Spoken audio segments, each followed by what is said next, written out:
दुख निरंदन। गुरु अमरदास हृदय नित ध्याऊं, हृदय नित ध्याऊं। श्री गुरु रामदास गुण गाऊं। गुरु अर्जन विघ्न के नाशक, विघ्न के नाशक। श्री हरि गोविंद सुमत प्रकाशक। श्री हरि राय नमो कर जो, नमो कर जोरी। श्री हरि कृष्ण मनाओ बहोरी। गुरु तेग बहादुर परम कृपाला, परम कृपाला। श्री गुरु गोविंद सिंह विशाला। तरो तरा कर पुन पुन सीसा, पुन पुन सीसा। मंदोदर हार जगदीशा। एकंकारा सतगुरु प्रसाद सच हुए। वाहिगुरु जी की फतेह है, विघ्न विनाशन सोए। वाहिगुरु जी की फतेह है, विघ्न विनाशन सोए। दोहरा सतगुर बिना न जानत कोई, अंतर वस्त विदित है जोई। अंतर उर के जागत ज्योति, तब अंतर इसके सिद्ध होती। वाहिगुरु जी का खालसा, वाहिगुरु जी की फतेह। आओ गुरु प्यारे, गुरु सवारे, सत्संगी जनों। रोजाना की तरह पातशाह जी की अपार किरपा बख्शिश का सरका पिछले पहरों के दीवान सजाते हुए आप जी गुरु चरणों विखे हाजरियां लवा रहे हो। आओ लड़ीवार इतिहास की कथा विचार नाल जोड़ना करिए जी। आपां विचारां सरवण कर रहे सी जदों धन धन साहिब श्री गुरु नानक देव जी महाराज यात्रा दौरान चौथी उदासी दौरान तुरे जा रहे हैं तो अगों कुछ साधु संत मिलते हैं। उन्होंने गोबिंद लोग कहा परमेश्वर के प्यारे, मतलब वो सतगुरां नूं कुछ बेनतियां करके प्रश्न करते हैं, जिन्हां दे सतगुरु पातशाह जी जवाब दे के उन्होंने तसल्ली कराउंदे आ। उन्होंने पूछा जी महाराज किरपा करके ये दसो कि एक तो साडी अख है चमड़े की और एक इहदे विचों पानी निकलदा है, इहदे विच वेखण वाला कौन है? सानूं ओहदी समझ नहीं आ रही। ते पातशाह जी ने इसका जवाब दिता सीगा, कहंदे ये झगड़ा सिद्धा ने भी कीता सीगा भी वेखण वाला कौन है वो दसो। ते पातशाह ने ओहदा पता दसिया पता नहीं लगता जिन्ना चिर खुद बंदा सिमर नहीं करता। जिवें तुहानूं कहिए गुड़ मिठा है, तुसीं कदे खाधा नहीं होवेगा, फिर तुसीं पुछो मिठा किहो जिहा। हुण मिठे का मेरे को कोई अखर नहीं हैगा, कोई सत श्री वाहिगुरू कोई शब्द नहीं हैगा, यही कहना भुखा के वेख लो। इसी तरह इत्थे पातशाह कहंदे जिहड़ा इहदे विचों वेखण वाला है, सतगुरु शब्द कमावन कर ही पुन तुन सुने दसम जो दर ही। श्री सतगुरु ये झगर नवेड़ा और ना जाने को ना हेल। गुरु कृपा करदा, गुरु समझाउंदा है। ये कोई बाहर बैठा कहे कि ये गल जिहड़ी है साइंटिफिक नहीं, कई गल्लां इहो जिहियां जिहड़ियां साइंस नूं भी समझ नहीं आउंदियां ते साइंस भी कह दिंदी है मैं नहीं मनदा। जिहड़ा नहीं मनदा ना मन्ने, पर जो गुरबाणी कहती है वो सत्य है और ओहदा पता तां लगू जे खुद सिमन करके वेखूगा। सिमन करन कोई तैयार नहीं गा। दुध चो घ्यो आ जिहड़ा वो लड़कियां तो बगैर निकलदा नहीं गा। कितना कुछ करना पऊगा। कोई कहे सीधा ही रब दिखाओ तो सीधा कौन विखा दूगा आपां नूं? कोई सतरंग गुरु सानू योग दसूगा, योग मुताबक असी काम करांगे तो असी परमेश्वर नूं फील भी कर लवांगे, अनुभव भी कर लवांगे। भगतां धन्ने वर्गियां ने प्रगट कर लिया, भगत कबीर साहब जी होरां ने जान लिया, उसनूं नामदेव जी ने जान लिया।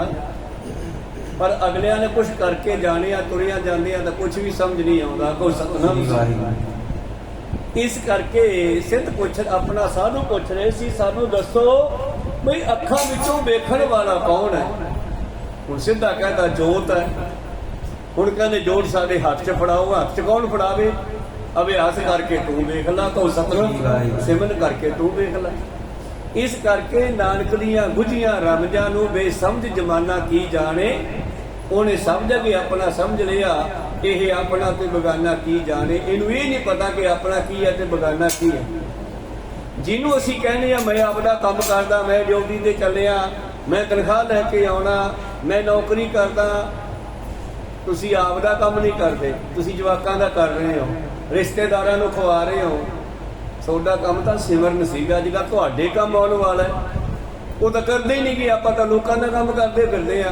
ਮੈਂ ਡਿਊਟੀ ਕਰਦਾ, ਤਨਖਾਹ ਲਊਗਾ, ਲਿਜਾ ਕੇ ਘਰ ਨੂੰ ਫੜਾ ਦੂੰਗਾ, ਤੁਸੀਂ ਵੀ ਘਰੇ ਫੜਾ ਦਿੰਦੇ ਹੋ। ਉਹ ਰਲ ਮਿਲ ਕੇ ਕੋਈ ਰਿਸ਼ਤੇਦਾਰ ਖਾ ਗਏ, ਕੋਈ ਜਵਾਕ ਖਾ ਗਏ, ਘਰ ਵਾਲੀ ਖਾ ਗਈ, ਕੋਈ ਥੋੜਾ ਬਹੁਤ ਵਿੱਚੋਂ ਆਪਾਂ ਵੀ ਖਾ ਲਿਆ। ਇਹ ਸਵਾਰਥ ਨਹੀਂ, ਸਵਾਰਥ ਹੁੰਦਾ ਸਵੈ ਅਰਥ, ਜਿਹੜਾ ਆਪਦੇ ਵਾਸਤੇ ਕੀਤਾ ਜਾਵੇ ਉਹ ਤਾਂ ਸਿਮਰਨ ਹੈ। ਉਹ ਤਾਂ ਆਪਾਂ ਕਰਦੇ ਨਹੀਂ। ਸਵਾਰਥੀ ਕਿਹੜੇ ਪਾਸੇ ਹੋਏ ਆਪਾਂ?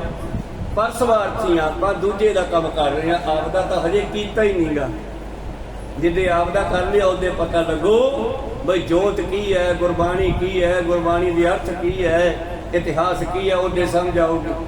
ਐਵੇਂ ਨਹੀਂ ਸਮਝ ਆਉਂਦੀ। ਇਸ ਕਰਕੇ ਉਹਨਾਂ ਸਾਧੂਆਂ ਨੂੰ ਬਾਬਾ ਨਾਨਕ ਜੀ ਕੀ ਜਵਾਬ ਦੇ ਰਿਹਾ, ਆਓ ਆਰੰਭ ਕਰਕੇ ਕਥਾ ਜੋ ਸਰਵਣ ਕਰੀਏ। ਉਸ ਤੋਂ ਪਹਿਲਾਂ ਆਪਣੀਆਂ ਅਰਦਾਸਾਂ ਦੀਆਂ ਗੁਰੂ ਚਰਨਾਂ ਵਿੱਚ ਚਲਵਾਓ ਹਾਜ਼ਰੀਆਂ। ਗੁਰੂ ਕਾ ਬਖਸ਼ਿਆ ਫਤਿਹ ਦਾ ਨਾਰਾ ਕਰੋ ਬੁਲੰਦ ਗੱਜ ਕੇ ਆਖੋ ਜੀ ਵਾਹਿਗੁਰੂ ਜੀ ਕਾ ਖਾਲਸਾ ਵਾਹਿਗੁਰੂ ਜੀ ਕੀ ਫਤਿਹ। ਦੋਹਰਾ ਸਤਿਗੁਰ ਬਿਨਾ ਨਾ ਜਾਣਤ ਕੋਈ, ਅੰਤਰ ਵਸਤ ਪਿਕਟ ਹੈ ਜੋਈ। ਹੁਣ ਜਿਵੇਂ ਬਾਬੇ ਨਾਨਕ ਜੀ ਨੂੰ ਧਰੂ ਪੁੱਛਦਾ ਹੈ, ਮਹਾਰਾਜ ਤੁਸੀਂ ਗਾਹਾਂ ਕਿੱਥੇ ਗਏ? ਕਹਿੰਦੇ ਪਰਮੇਸ਼ਰ ਕੋਲ। ਮਹਾਰਾਜ ਕਿਹੋ ਜਿਹਾ ਦੇਖਿਆ? ਕਹਿੰਦੇ ਬਈ ਉਹ ਤਾਂ ਬਹੁਤ ਤੇਜ ਪ੍ਰਕਾਸ਼ ਹੈ ਔਰ ਅੱਖਾਂ ਨੂੰ ਝਿਉਣਾ ਨਹੀਂ, ਵਧੀਆ ਲੱਗਦਾ, ਸੁੰਦਰ ਸਰੂਪ ਹੈ, ਪ੍ਰਕਾਸ਼ ਰੂਪ ਹੈ। ਮਹਾਰਾਜ ਕੋਈ ਸ਼ਕਲ ਸੂਰਤ, ਕਹਿੰਦੇ ਸ਼ਕਲ ਸੂਰਤ ਕੋਈ ਨਹੀਂ ਹੈਗੀ। ਚੱਕਰ ਚਿਹਨ ਅਰ ਵਰਨ ਜਾਤ ਅਰ ਪਾਤ ਨਾਹਿਨ ਜੇ। ਮਹਾਰਾਜ ਸਾਨੂੰ ਦੱਸੋ ਤਾਂ ਸਹੀ ਕਿਹੋ ਜਿਹਾ ਹੈ। ਕਹਿੰਦੇ ਧਰੂ ਜੀ ਮੈਂ ਉਹਦੇ ਬਾਰੇ ਤੁਹਾਨੂੰ ਕੀ ਦੱਸਾਂ, ਉਹ ਕਿਹੋ ਜਿਹਾ ਜੋ ਮੈਂ ਦੇਖਿਆ ਉਹ ਮੈਨੂੰ ਪਤਾ, ਤੁਸੀਂ ਵੀ ਦੇਖਿਆ, ਤੁਸੀਂ ਕਿਹੜਾ ਘੱਟ ਹੋ। ਤੇ ਧਰੂ ਜੀ ਕਹਿੰਦੇ ਉੱਠ ਕੇ ਖੜੇ ਹੋ ਗਏ ਤੇ ਬਾਬੇ ਨਾਨਕ ਨੂੰ ਗਲਵੱਕੜੀ ਪਾ ਲਈ ਔਰ ਕਹਿਣ ਲੱਗੇ ਮਹਾਰਾਜ ਤੁਸੀਂ ਹੀ ਰੱਬ ਹੋ, ਹੋਰ ਦੂਜਾ ਕਿਹੜਾ ਰੱਬ ਹੈ ਇੱਥੇ? ਕਹੋ ਸਤਿਨਾਮ। ਗਿਆਨ ਉਹਦਾ ਪ੍ਰਕਾਸ਼ ਹੈ ਤੇ ਇਹ ਪ੍ਰਕਾਸ਼ ਇੰਨਾ ਤੇਜ ਹੈ, ਇੰਨਾ ਤੇਜ ਆ, ਹਜ਼ਾਰਾਂ ਸੂਰਜਾਂ ਤੋਂ ਵੀ ਜ਼ਿਆਦਾ ਹੈ, ਹਜ਼ਾਰਾਂ ਸੂਰਜ ਵੀ ਘੱਟ ਆ। ਕਿਸੇ ਅਨਪੜ੍ਹ ਨੂੰ ਸੱਦੋ, ਕਿਤਾਬ ਪੜ੍ਹਾ ਕੇ ਦੇਖੋ, ਜੇ ਲਾਈਟ ਘੱਟ ਹੈ ਤੇ 100 ਵਾਟ ਦਾ ਬੱਲਬ ਲਾ ਦੇਾਂਗੇ। ਕਹੋ ਸਤਿਨਾਮ। ਨਹੀਂ ਪੜ੍ਹੀ ਜਾਣੀ ਤਾਂ ਫਿਰ ਕੌਣ ਪੜੂਗਾ? ਜਿਹਦੇ ਕੋਲੇ ਗਿਆਨ ਦਾ ਦੀਵਾ। ਕਹੋ ਸਤਿਨਾਮ। ਤਾਂ ਫਿਰ ਵੱਡਾ ਕੌਣ ਹੋਇਆ, ਸੂਰਜ ਕਿ ਗਿਆਨ? ਇਸ ਕਰਕੇ ਗੁਰੂ ਪਿਆਰਿਓ ਸਾਧੂਆਂ ਸਤਿਗੁਰੂ ਨਾਨਕ ਦੇਵ ਮਹਾਰਾਜ ਜੀ ਕਹਿਣ ਲੱਗੇ ਸਤਿਗੁਰੂ ਬਿਨਾਂ ਨਾ ਜਾਣਤ ਕੋਈ, ਅੰਤਰ ਵਸਤ ਪਿਕਤ ਹੈ ਜੋਈ। ਜਿਹੜਾ ਇਹਨਾਂ ਅੱਖਾਂ ਦੇ ਵਿੱਚ ਨਹੀਂ ਵੇਖਦਾ ਇਹਨੂੰ ਕੋਈ ਨਹੀਂ ਜਾਣ ਸਕਦਾ ਗੁਰੂ ਤੋਂ ਬਗੈਰ। ਅੰਤਰ ਉਰ ਕੇ ਜਾਣਤ ਜੋਤੀ, ਤਬ ਅੰਤਰ ਇਸਕੇ ਸੁਧ ਹੋਤੀ। ਜਦੋਂ ਅੰਦਰ ਜੋਤ ਜਗਦੀ ਹੈ, ਜਦੋਂ ਇਸ ਗਿਆਨ ਦਾ ਪ੍ਰਕਾਸ਼ ਹੁੰਦਾ ਹੈ, ਭਾਵ ਜਦੋਂ ਅੰਦਰ ਗਿਆਨ ਹੁੰਦਾ ਹੈ, ਗਿਆਨ ਦਾ ਪ੍ਰਕਾਸ਼ ਗਿਆਨ ਹੀ ਆ। ਜਦੋਂ ਅੰਦਰ ਗਿਆਨ ਹੁੰਦਾ ਹੈ ਉਹ ਜੋਤ ਜਗਦੀ ਆ, ਫਿਰ ਸਮਝ ਆਉਂਦੀ ਆ ਵੀ ਇਹ ਵੇਖਣ ਵਾਲਾ ਕੌਣ ਹੈ। ਉਹਨਾਂ ਚਿਰ ਨਹੀਂ ਪਤਾ ਲੱਗਦਾ। ਸਤਿਗੁਰ ਸ਼ਬਦ ਕਮਾਵਣ ਕਰਹੀ, ਪੁਨ ਤੁਨ ਸੁਣ ਹੈ ਦਸਮ ਜੋ ਦਰਹੀ। ਪਹਿਲਾਂ ਜੋ ਗੁਰੂ ਨੇ ਮੰਤਰ ਦਿੱਤਾ ਉਸ ਗੁਰ ਮੰਤਰ ਦਾ ਜਾਪ ਕਰੋ, ਉਹਦੀ ਇੰਨੀ ਕਮਾਈ ਕਰੋ, ਇੰਨੀ ਕਮਾਈ ਕਰੋ, ਇੰਨੀ ਕਮਾਈ ਕਰੋ ਕਿ ਤੁਹਾਡੀ ਸੁਰਤ ਸ਼ਬਦ ਨਾਲ ਇੱਕਮਿਕ ਹੋ ਜੇ। ਕਰਤ ਤਪੱਸਿਆ ਜਬ ਹਮ ਭਇਓ। ਕੀ ਕਿਹਾ 10ਵੇਂ ਪਾਤਸ਼ਾਹ ਨੇ? ਦਵਾਏ ਤੇ ਇੱਕ ਰੂਪ ਹੋਏ ਗਇਓ, ਇੱਕਮਿਕ ਹੋ ਗਿਆ ਪਰਮੇਸ਼ਰ ਨਾਲ ਮੈਂ। ਫਿਰ ਸਮਝ ਆਉਗੀ ਵੀ ਦੇਖਦਾ ਕੌਣ ਹੈ। ਇਸ ਗੁਰਬਾਣੀ ਨੂੰ ਸਮਝਣਾ ਕਿਤੇ ਸੌਖੀ ਦੀ ਗੱਲ ਥੋੜਾ ਹੀ ਹੈ, ਤਾਂ ਗੁਰੂ ਹੀ ਕਿਰਪਾ ਕਰਕੇ ਸਮਝਾਵੇ ਤਾਂ ਸਮਝ ਆਉਂਦੀ ਆ। ਕਹੋ ਸਤਿਨਾਮ। ਬੰਦੇ ਦੀ ਤਾਕਤ ਨਹੀਂ ਹੈ, ਨਾ ਹੀ ਸਕੂਲ ਦੀਆਂ ਕਲਾਸਾਂ ਦੀ ਤਾਕਤ ਹੈ। ਦੇਖੋ ਸਤਨਾਮ ਜੀ ਵਾਹਿਗੁਰੂ। ਜੇ ਕੋਈ ਕਹੇ ਨਾ ਕੋਈ BA MA ਕਰਕੇ ਬਾਣੀ ਸਮਝ ਲੂ, ਫਿਰ ਵੀ ਨਹੀਂ ਸਮਝ ਆਉਂਦੀ। ਇਹ ਤਾਂ ਗੁਰੂ ਹੀ ਕਿਰਪਾ ਕਰਦਾ ਤਾਂ ਸਮਝ ਆਉਂਦੀ ਆ। ਇਸ ਕਰਕੇ ਬਾਣੀ ਬਿਰਲੋ ਵਿਚਾਰ ਸੀ, ਜੇ ਕੋ ਗੁਰਮੁਖ ਹੋਏ। ਇਹ ਬਾਣੀ ਮਹਾਪੁਰਖ ਦੀ ਨਿਜ ਘਰ ਵਾਸਾ ਹੋਏ, ਤੇ ਜਿਸ ਨੇ ਬਾਣੀ ਨੂੰ ਸਮਝ ਲਿਆ ਇਹ ਉਹਦੇ ਵਿੱਚ ਮਿਲ ਜੂਗਾ ਮਨੁੱਖ। ਇਸ ਕਰਕੇ ਜਿੰਨਾ ਚਿਰ ਅੰਦਰ ਗਿਆਨ ਦੀ ਜੋਤ ਜਗਦੀ ਨਹੀਂ, ਤੇ ਉਹ ਜੋਤ ਦੀਵੇ ਵਰਗੀ ਨਹੀਂ ਹੈਗੀ ਯਾਰ।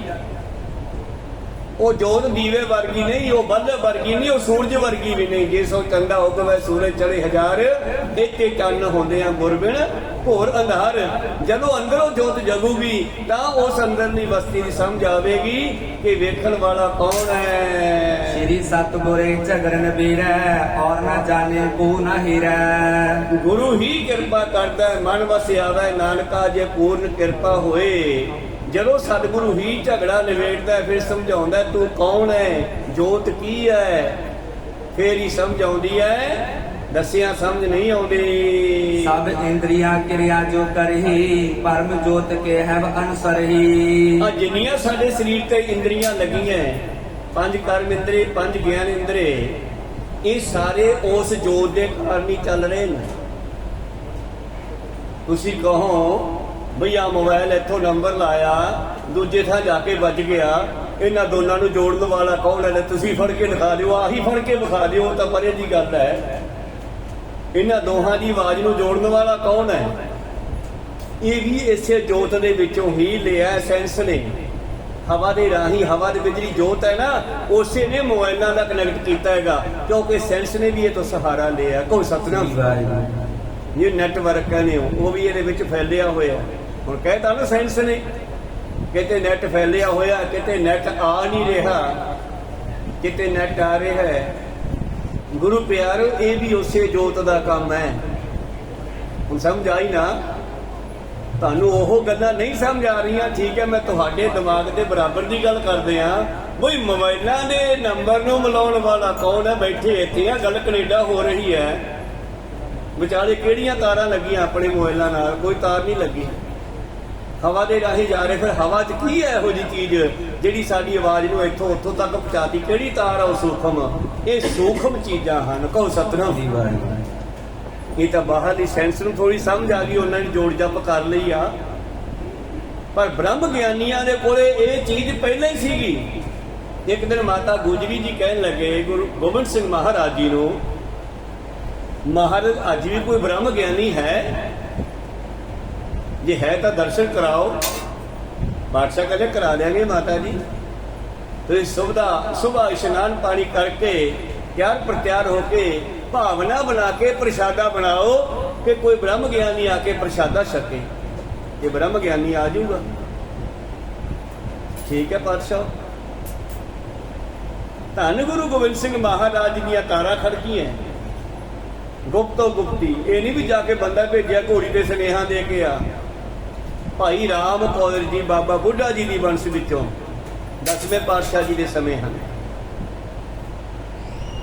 ਤਾਂ ਗੁਰੂ ਪਿਆਰਿਓ, ਇੱਧਰ ਮਾਤਾ ਜੀ ਨੇ ਪ੍ਰਸ਼ਾਦਾ ਬਣਾਉਣਾ ਤਿਆਰ ਕੀਤਾ, ਸੁਬਹ ਭਾਵਨਾ ਕਰਕੇ ਵੀ ਕੋਈ ਬ੍ਰਹਮ ਗਿਆਨੀ ਆ ਕੇ ਪ੍ਰਸ਼ਾਦਾ ਛਕੇ, ਤੇ ਉਧਰੋਂ ਰਾਮ ਕੌਰ ਜੀ ਚੱਲ ਪਏ। ਗੁਰੂ ਪਿਆਰਿਓ, ਰਮਦਾਸ ਤੋਂ, ਰਮਦਾਸ ਬਾਬਾ ਬੁੱਢਾ ਜੀ ਦਾ ਪਿੰਡ ਹੈ, ਚੱਕ ਰਾਮਦਾਸਪੁਰ ਕਹੋਗੇ ਤੇ ਅੰਮ੍ਰਿਤਸਰ ਹੈ। ਕਹੋ ਸਤਨਾਮ ਜੀ।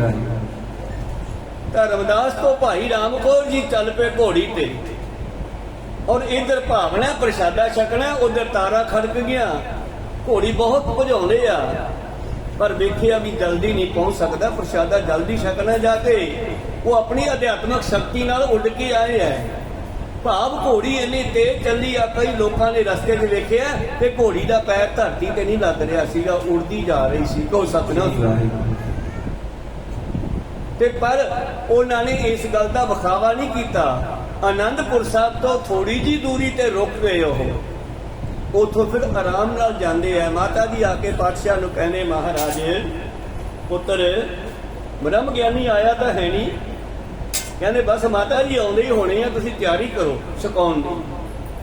ਤੇ 12 ਵਜੇ ਦੇ ਲਗਭਗ ਰਾਮ ਕੌਰ ਜੀ ਪਹੁੰਚ ਗਏ। ਪਹਿਲਾਂ ਪਾਤਸ਼ਾਹ ਜੀ ਨੂੰ ਜਾ ਕੇ ਮੱਥਾ ਟੇਕਦੇ ਆ, ਤੇ ਫਿਰ ਕਹਿੰਦੇ ਮਹਾਰਾਜ ਜੀ ਕੀ ਹੁਕਮ ਆ? ਜਿਵੇਂ ਸੁਨੇਹਾ ਦਿੱਤਾ ਹੋਵੇ, ਸੱਦਿਆ ਹੋਵੇ, ਦੱਸੋ ਜੀ ਕੀ ਹੁਕਮ ਹੈ? ਕਹਿੰਦੇ ਪਾਤਸ਼ਾਹ ਘਰੇ ਜਾਓ, ਮਾਤਾ ਜੀ ਤੁਹਾਡੇ ਲਈ ਪ੍ਰਸ਼ਾਦਾ ਤਿਆਰ ਕਰਕੇ ਬੈਠੇ ਆ, ਪ੍ਰਸ਼ਾਦਾ ਛਕੋ। ਕੋ ਸਤਨਾਮ। ਇਸ ਕਰਕੇ ਇਹ ਗੁਪਤ ਚੀਜ਼ਾਂ ਨੇ। ਜੇ ਕੋਈ ਕਹੇ ਸਾਨੂੰ ਸਮਝ ਨਹੀਂ ਆਉਂਦੀ ਤੇ ਫਿਰ ਕੀ ਕਰੀਏ? ਇਹ ਤਾਂ ਗੁਰੂ ਸਮਝਾਵੇ ਤੇ ਸਮਝ ਆਉਂਦੀ ਹੈ। ਸਤਿਗੁਰੂ ਸ਼ਬਦ ਕਮਾਵਨ ਕਰਹੀ ਪੁੰਨ ਧੁਨ ਸੁਣੈ, ਦਸਮ ਜੋ ਦਰ ਹੀ, ਜੋ ਅੰਦਰ ਆਵਾਜ਼ ਆ ਰਹੀ ਹੈ ਫਿਰ ਉਹਦੇ ਨਾਲ ਜੁੜੇਗਾ। ਕਿ ਜਿਹੜੀ ਅੰਦਰਲੀ ਆਵਾਜ਼ ਹੈ ਨਾ ਉਹ ਬ੍ਰਹਿਮੰਡ ਨਾਲ ਕਨੈਕਟ ਹੈ। ਬਸ ਸਾਡਾ ਟੁੱਟਿਆ ਹੋਇਆ ਜੋੜ, ਗ੍ਰਿਡ ਚੋਂ ਲਾਈਟ ਤਾਂ ਆ ਰਹੀ ਹੈ, ਸਾਡਾ ਹੀ ਫਿਉਜ ਉੱਡਿਆ ਹੋਇਆ। ਕਹੋ ਸਤਿਨਾਮ। ਤੇ ਫਿਉਜ ਕੋਈ ਜੋੜੂਗਾ? ਬ੍ਰਹਮ ਗਿਆਨੀ ਸਾਡਾ। ਜੇ ਜਿੰਨੇ ਜੁੜ ਗਿਆ ਉਹਦੇ ਸਿੱਧਾ ਬ੍ਰਹਮੰਡ ਨਾਲ ਕਨੈਕਟ ਹੋ ਜਾਣਾ। ਔਰ ਜਿਨ੍ਹਾਂ ਦਾ ਹੋਇਆ ਉਹਨਾਂ ਨੂੰ ਪਤਾ ਹੈ, ਉਹਨਾਂ ਨੇ ਬਾਣੀ ਰਚੀ ਹੈ ਸਾਰੀ, ਉਹਨਾਂ ਦਾ ਇਤਿਹਾਸ ਹੈ ਇਹ। ਕਹੋ ਸਤਿਨਾਮ। ਧਿਆਨ ਦਿਓ। ਸਤਿਗੁਰ ਝਗਰ ਨਿਬੇਰੈ, ਔਰ ਨਾ ਜਾਣੈ ਕੋ ਨਾ ਹੇਰੈ। ਸਾਧੋ ਸਭ ਇੰਦਰੀਆਂ ਕਿਰਿਆ ਜੋ ਕਰਹੀ। ਆ ਜਿੰਨੀਆਂ ਸਾਡੇ ਸਰੀਰ ਦੀਆਂ ਕਰਮ ਇੰਦਰੀਆਂ, ਗਿਆਨ ਇੰਦਰੀਆਂ 40 ਜਣੀਆਂ ਹਨ। ਇਹ ਪੰਜ ਤੱਤ, ਪੰਜ ਤੱਤਾਂ ਦੀਆਂ 25 ਪ੍ਰਕਿਰਤੀਆਂ। ਪ੍ਰਕਿਰਤੀਆਂ ਕੀ ਹੁੰਦੀਆਂ? ਜਿਵੇਂ ਗੁਰੂ ਪਿਆਰਿਓ ਅਗਨੀ ਤੱਤ ਹੈ, ਇਸ ਦੀਆਂ 5 ਪ੍ਰਕਿਰਤੀਆਂ। ਪਹਿਲਾ ਅੰਗ ਹੈ ਇਹਦਾ ਅੱਖ, ਅੱਖ ਦੇ ਵੀ ਜੋਤ ਅਗਨੀ ਤੱਤ ਹੈ। ਆਲਸ, ਨੀਂਦ, ਭੁੱਖ ਇਹ ਅਗਨੀ ਤੱਤ ਦੇ ਹਿੱਸੇ ਹਨ। ਮਿੱਟੀ, ਮਿੱਟੀ ਦੀਆਂ 5 ਪ੍ਰਕਿਰਤੀਆਂ। ਮਿੱਟੀ ਦੀਆਂ 5 ਪ੍ਰਕਿਰਤੀਆਂ, ਨਹੁੰ, ਵਾਲ, ਹੱਡੀਆਂ, ਰੋਮ ਆਦਿ। ਇਸ ਤਰ੍ਹਾਂ ਇਹਦੀਆਂ 5 ਪ੍ਰਕਿਰਤੀਆਂ। 5 ਤੱਤ ਸਰੀਰ ਨੂੰ ਲੱਗੇ ਆ, ਇਹਨਾਂ ਦੇ 5 ਇੰਦਰੀ ਹੈ। ਮਿੱਟੀ ਦਾ ਜਿਹੜਾ ਅੰਗ ਹੈ ਉਹ ਨਾਸਿਕਾ ਹੈ। ਆਕਾਸ਼ ਦਾ ਜਿਹੜਾ ਅੰਗ ਹੈ ਉਹ ਕੰਨ ਹੈ। ਅਗਨੀ ਤੱਤ ਦਾ ਜਿਹੜਾ ਅੰਗ ਹੈ ਉਹ ਅੱਖ ਹੈ ਸਾਡੀ। ਇਸੇ ਤਰ੍ਹਾਂ ਹਵਾ ਦਾ ਜਿਹੜਾ ਅੰਗ ਹੈ ਉਹ ਸਾਡੀ ਚਮੜੀ ਹੈ। ਪੰਜਾਂ ਤੱਤਾਂ ਦੀਆਂ 5 ਤੱਤ, 5 ਤੱਤਾਂ ਦੇ 5 ਗਿਆਨ ਇੰਦਰੀ, 5 ਤੱਤਾਂ ਦੀਆਂ 25 ਪ੍ਰਕਿਰਤੀਆਂ, 5 ਕਰਮ ਇੰਦਰੀ, 5 ਗਿਆਨ ਇੰਦਰੀ, 5 ਤੱਤ 15 ਤੇ 25 ਪ੍ਰਕਿਰਤੀਆਂ 40। ਇਹ 40 ਜਣੇ ਇਹਦੇ ਵਿੱਚ ਚੱਲ ਰਹੇ ਨੇ। ਇਹ 40 ਦੇ 40 ਜੁੜੇ ਹੋਏ ਨਾ, ਉਹ ਚੇਤਨਾ ਦੇ ਨਾਲ ਹੀ, ਉਹ ਆਤਮਾ ਦਾ ਜਿਹੜੀ ਸਾਡੇ ਵਿੱਚੋਂ ਨਿਕਲ ਜਾਂਦੀ ਹੈ, ਜਿਹੜੀ ਜੋਤ ਇਹਦੇ ਅੰਦਰ ਹੈ ਨਾ, ਉਹ ਹੀ ਇਹਨਾਂ ਨੂੰ ਚਲਾ ਰਹੀ ਹੈ। ਸਾਧੋ ਸੋਤਮ ਕੋ ਜੋ ਅੰਤਰ ਦੇਹੀ, ਪਾਏ ਲਿਓ ਕੇ ਸੁਧ ਹੈ ਬਜੇਹੀ। ਜੇ ਭਾਈ ਜਾਣਨਾ ਤੇ ਅੰਦਰ ਜਾਓ।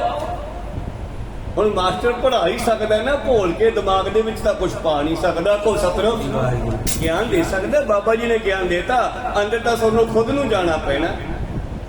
ਜਾਓਗੇ ਤਾਂ ਵੇਖ ਲਓਗੇ, ਤੇ ਨਹੀਂ ਫਿਰ ਪੁੱਛਦੇ ਫਿਰੋ ਭਾਈ। ਪੜ ਪੜ ਗੱਡੇ ਲੱਦੀ ਹੈ, ਪੜ ਪੜ ਭਰੀ ਹੈ ਸਾਥ, ਪੜ ਪੜ ਬੇੜੀ ਪਾਈ ਹੈ, ਪੜ ਪੜ ਗੱਡੀਆ ਖਾਤ। ਪੜੀ ਹੈ ਜੇਤੇ ਵਰਸ ਵਰਸ, ਪੜੀ ਹੈ ਜੇਤੇ ਮਾਸ, ਪੜੀ ਹੈ ਜੇਤੀ ਆਰਜਾ, ਪੜੀ ਹੈ ਜੇਤੇ ਸਾਸ। ਨਾਨਕ ਲੇਖਿਆ ਇੱਕ ਗੱਲ, ਜਿਹੜੀ ਸਮਝ ਆ ਗਈ, ਜਿਹੜੀ ਗੁਰੂ ਨੇ ਸਮਝਾਈ ਆ। ਜਿੰਨਾ ਚਿਰ ਉਹ ਗੱਲ ਸਮਝ ਨਹੀਂ ਆਉਂਦੀ ਨਾ, ਉਹਨਾਂ ਚਿਰ ਹਉ ਮੈਂ ਝਖਣਾ ਝਾਕ, ਉਹ ਮੈਂ ਹੰਕਾਰੀ ਦੀਆਂ ਗੱਲਾਂ ਹਨ ਸਾਰੀਆਂ। ਇਸ ਕਰਕੇ ਮੇਰੇ ਪ੍ਰੀਤਮ ਜੀ ਕਹਿੰਦੇ ਸੰਤੋ, ਅੰਦਰ ਜਾਓ, ਅੰਦਰ ਖੋਜੋ। ਬੰਦੇ ਖੋਜ ਦਿਲ ਹਰ ਰੋਜ਼ ਬਾਣੀ 'ਚ ਲਿਖਿਆ ਹੈ। ਜੋ ਬਾਣੀ ਵਿੱਚ ਇਸ਼ਾਰੇ ਕੀਤੇ ਹੈ, ਜੇ ਕੋਈ ਇਤਿਹਾਸਕ ਗੱਲ ਹੈ, ਉਸ ਇਤਿਹਾਸ ਨੂੰ ਪੜ੍ਹਨ ਵਾਸਤੇ 10ਮ ਗ੍ਰੰਥ ਖੋਲ ਲਓ। 10ਮ ਗ੍ਰੰਥ ਨਾਲ ਟੁੱਟ ਨਹੀਂ ਸਕਦੇ। ਗੁਰਬਾਣੀ ਨੂੰ ਸਮਝਣ ਵਾਸਤੇ ਸਾਨੂੰ 10ਮ ਗ੍ਰੰਥ ਦੀ ਲੋੜ ਪੈਣੀ ਹੈ। ਸੰਸਾਰ ਤਾਂ ਸਾਨੂੰ ਧਰਮ ਤੋਂ ਪਾਸੇ ਕਰਨ ਨੂੰ ਫਿਰਦਾ, ਲੇਕਿਨ 10ਮ ਗ੍ਰੰਥ ਬਗੈਰ ਸਾਨੂੰ ਗੁਰਬਾਣੀ ਦੀ ਸਮਝ ਵੀ ਨਹੀਂ ਆਉਂਦੀ। ਭਾਈ ਗੁਰਦਾਸ ਜੀ ਦੀਆਂ 12 ਤੋਂ ਬਗੈਰ ਗੁਰਬਾਣੀ ਦੀ ਸਮਝ ਨਹੀਂ ਆਉਂਦੀ। ਕਿਉਂਕਿ ਜੋ ਗੁਰਬਾਣੀ ਵਿੱਚ ਟੂਕ ਮਾਤਰ ਲਿਖਿਆ, ਕਿਉਂਕਿ ਬਹੁਤ ਵੱਡਾ ਭੰਡਾਰਾ ਗੁਰਬਾਣੀ ਵਿੱਚ ਹੈ, ਲੇਕਿਨ ਏਡੇ ਵੱਡੇ ਭੰਡਾਰੇ ਨੂੰ ਸੂਖਮ ਕਰਕੇ ਲਿਖਿਆ। ਜਿਵੇਂ ਆਪਾਂ ਪਿੱਛੇ ਸ਼ਬਦ ਪੜ੍ਹਿਆ ਸੀਗਾ, ਨਾਨਕ ਦੁਖੀਆ ਸਭ ਸੰਸਾਰ। ਹੁਣ ਇਹ ਸ਼ਬਦ ਵਿੱਚ ਕਿੰਨੀਆਂ ਕਹਾਣੀਆਂ ਸੀਗੀਆਂ। ਜੇ ਏਦਾਂ ਦੀਆਂ ਕਹਾਣੀਆਂ ਗੁਰਬਾਣੀ ਵਿੱਚ ਲਿਖਣ ਲੱਗਦੇ, ਜੇ ਗ੍ਰੰਥ ਸਾਹਿਬ ਕਿੱਡਾ ਵੱਡਾ ਹੋ ਜਾਂਦਾ। ਕੋਈ ਸਤਿਨਾਮ। 10ਵੇਂ ਪਾਤਸ਼ਾਹ ਜੀ ਨੇ ਵੀ ਦੁਬਾਰਾ ਗੁਰਬਾਣੀ ਲਿਖੀ ਤਾਂ ਉਸੇ ਤਰ੍ਹਾਂ ਹੀ ਲਿਖੀ ਜਿਵੇਂ 5ਵੇਂ ਪਾਤਸ਼ਾਹ ਨੇ ਲਿਖੀ। ਲੇਕਿਨ ਇਹ ਸ਼ਬਦ ਨੂੰ ਸਮਝਣ ਵਾਸਤੇ ਸਾਨੂੰ 10ਮ ਗ੍ਰੰਥ ਖੋਲ੍ਹਣਾ ਪਊਗਾ। ਕੋਈ ਸਤਿਨਾਮ। ਭਾਈ ਗੁਰਦਾਸ, ਭਾਈ ਨੰਦ ਲਾਲ ਜੀ ਗੋਇਆ, ਇਹਨਾਂ ਪੁਸਤਕਾਂ ਨੂੰ ਪੜ੍ਹਨਾ ਪਵੇਗਾ, ਇਹਨਾਂ ਦੀਆਂ ਵਾਰਾਂ ਨੂੰ ਪੜ੍ਹਨਾ ਪਵੇਗਾ। ਨੰਦ ਲਾਲ ਜੀ ਦੀਆਂ ਆਪਣਾ ਗਜ਼ਲਾਂ ਹਨ, ਉਹਨਾਂ ਤੋਂ ਸਾਨੂੰ ਸਮਝ ਆਊਗੀ। ਇਹ ਸਾਡੇ ਇਤਿਹਾਸਕ ਗ੍ਰੰਥ ਹਨ, ਇਹ ਸਾਡੇ ਸਹਾਇਕ ਹਨ ਗੁਰਬਾਣੀ ਨੂੰ ਸਮਝਣ ਦੇ ਲਈ। ਕਿਤਨੀਆਂ ਸਾਖੀਆਂ ਤੁਹਾਨੂੰ ਗੁਰਬਾਣੀ ਚੋਂ ਸੁਣਾਉਣੇ ਆ, ਲੇਕਿਨ ਉਹ ਗੁਰਬਾਣੀ ਵਿੱਚ ਸ਼ਬਦ ਬਣਾ ਕੇ ਲਿਖੀਆਂ ਹੋਈਆਂ। ਤੀਜੇ ਪਾਤਸ਼ਾਹ ਨਾਲ ਜੋ ਤਪੇ ਦੀ ਕਹਾਣੀ ਸੀ, ਤਪੇ ਦੀ ਲੜਾਈ ਸੀ ਤੀਜੇ ਪਾਤਸ਼ਾਹ ਨਾਲ, ਉਹ ਵੀ ਸ਼ਬਦ ਬਣਾ ਕੇ ਲਿਖਿਆ ਹੋਇਆ ਪਾਤਸ਼ਾਹ ਜੀ ਨੇ ਮਾਝ ਰਾਗ ਦੇ ਕੇ ਗੌੜੀ ਰਾਗ ਦੇ ਵਿੱਚ। ਸ਼ੁਰੂ ਦੇ ਵਿੱਚ ਸੂਹੀ ਰਾਗ ਆਪਣਾ ਪਹਿਲਾ ਸ੍ਰੀ ਰਾਗ ਉਹਦੇ ਵਿੱਚ ਲਿਖਿਆ ਹੋਇਆ। ਖੈਰ ਗੁਰੂ ਕਿਰਪਾ ਕਰਨ, ਮੇਰੇ ਪ੍ਰੀਤਮ ਜੀ ਬਖਸ਼ਿਸ਼ ਕਰਦੇ ਹਨ, ਸਾਧੋ ਜੇ ਜਾਣਨਾ ਤੇ ਅੰਦਰ ਜਾਓ। ਸੁਣ ਕੇ ਸੰਤ ਹਰ ਗੁਰ ਧਰ ਕੈ, ਪੁਨ ਭੋਜਨ ਕੈ ਬਚਨ ਉਚਰ ਕੈ। ਵਾਹ ਮਹਾਰਾਜ, ਠੀਕ ਹੈ, ਗੱਲ ਤੁਹਾਡੀ ਸਹੀ ਹੈ। ਜਿਨ ਖੋਜਿਆ ਤਿਨ ਪਾਇਆ, ਦੂਜੇ ਨੂੰ ਕਿੱਥੋਂ ਮਿਲ ਜੂਗਾ। ਇੱਕ ਬੇਨਤੀ ਹੋਰ ਆ, ਏਕ ਓੰਕਾਰ ਪ੍ਰਭੂ ਕਰਤਾਰਾ, ਕੈ ਬਿਦ ਮਿਲੇ ਜੇ ਹੈ ਨਿਸਤਾਰਾ। ਪਰ ਪਰਮੇਸ਼ਰ ਕਿਵੇਂ ਮਿਲੂਗਾ? ਕਿਸ ਵਿਧੀ ਨਾਲ ਮਿਲ ਸਕਦਾ ਹੈ? ਜਿਸ ਦੇ ਨਾਲ ਸਾਡਾ ਨਿਸਤਾਰਾ ਛੁਟਕਾਰਾ ਹੋ ਜਾਵੇ। ਨਿਸ ਹੁੰਦੀ ਹੈ ਹਨੇਰਾ, ਅਸੀਂ ਅਗਿਆਨਤਾ ਚੋਂ ਨਿਕਲ ਜਾਈਏ। ਨਿਸਤਾਰਾ ਇਹ ਨਹੀਂ ਕੋਈ ਸਮੁੰਦਰ ਹੈ ਤੇ ਉਹਦੇ ਉੱਤੋਂ ਸਾਨੂੰ ਤਾਰ ਕੇ ਲੈ ਜੇ ਬੇੜੇ 'ਚ ਬਿਠਾ ਕੇ। ਨਿਸ ਹੁੰਦੀ ਹੈ ਰਾਤ, ਰਾਤ ਮਤਲਬ ਹਨੇਰਾ, ਹਨੇਰਾ ਮਤਲਬ ਅਗਿਆਨਤਾ।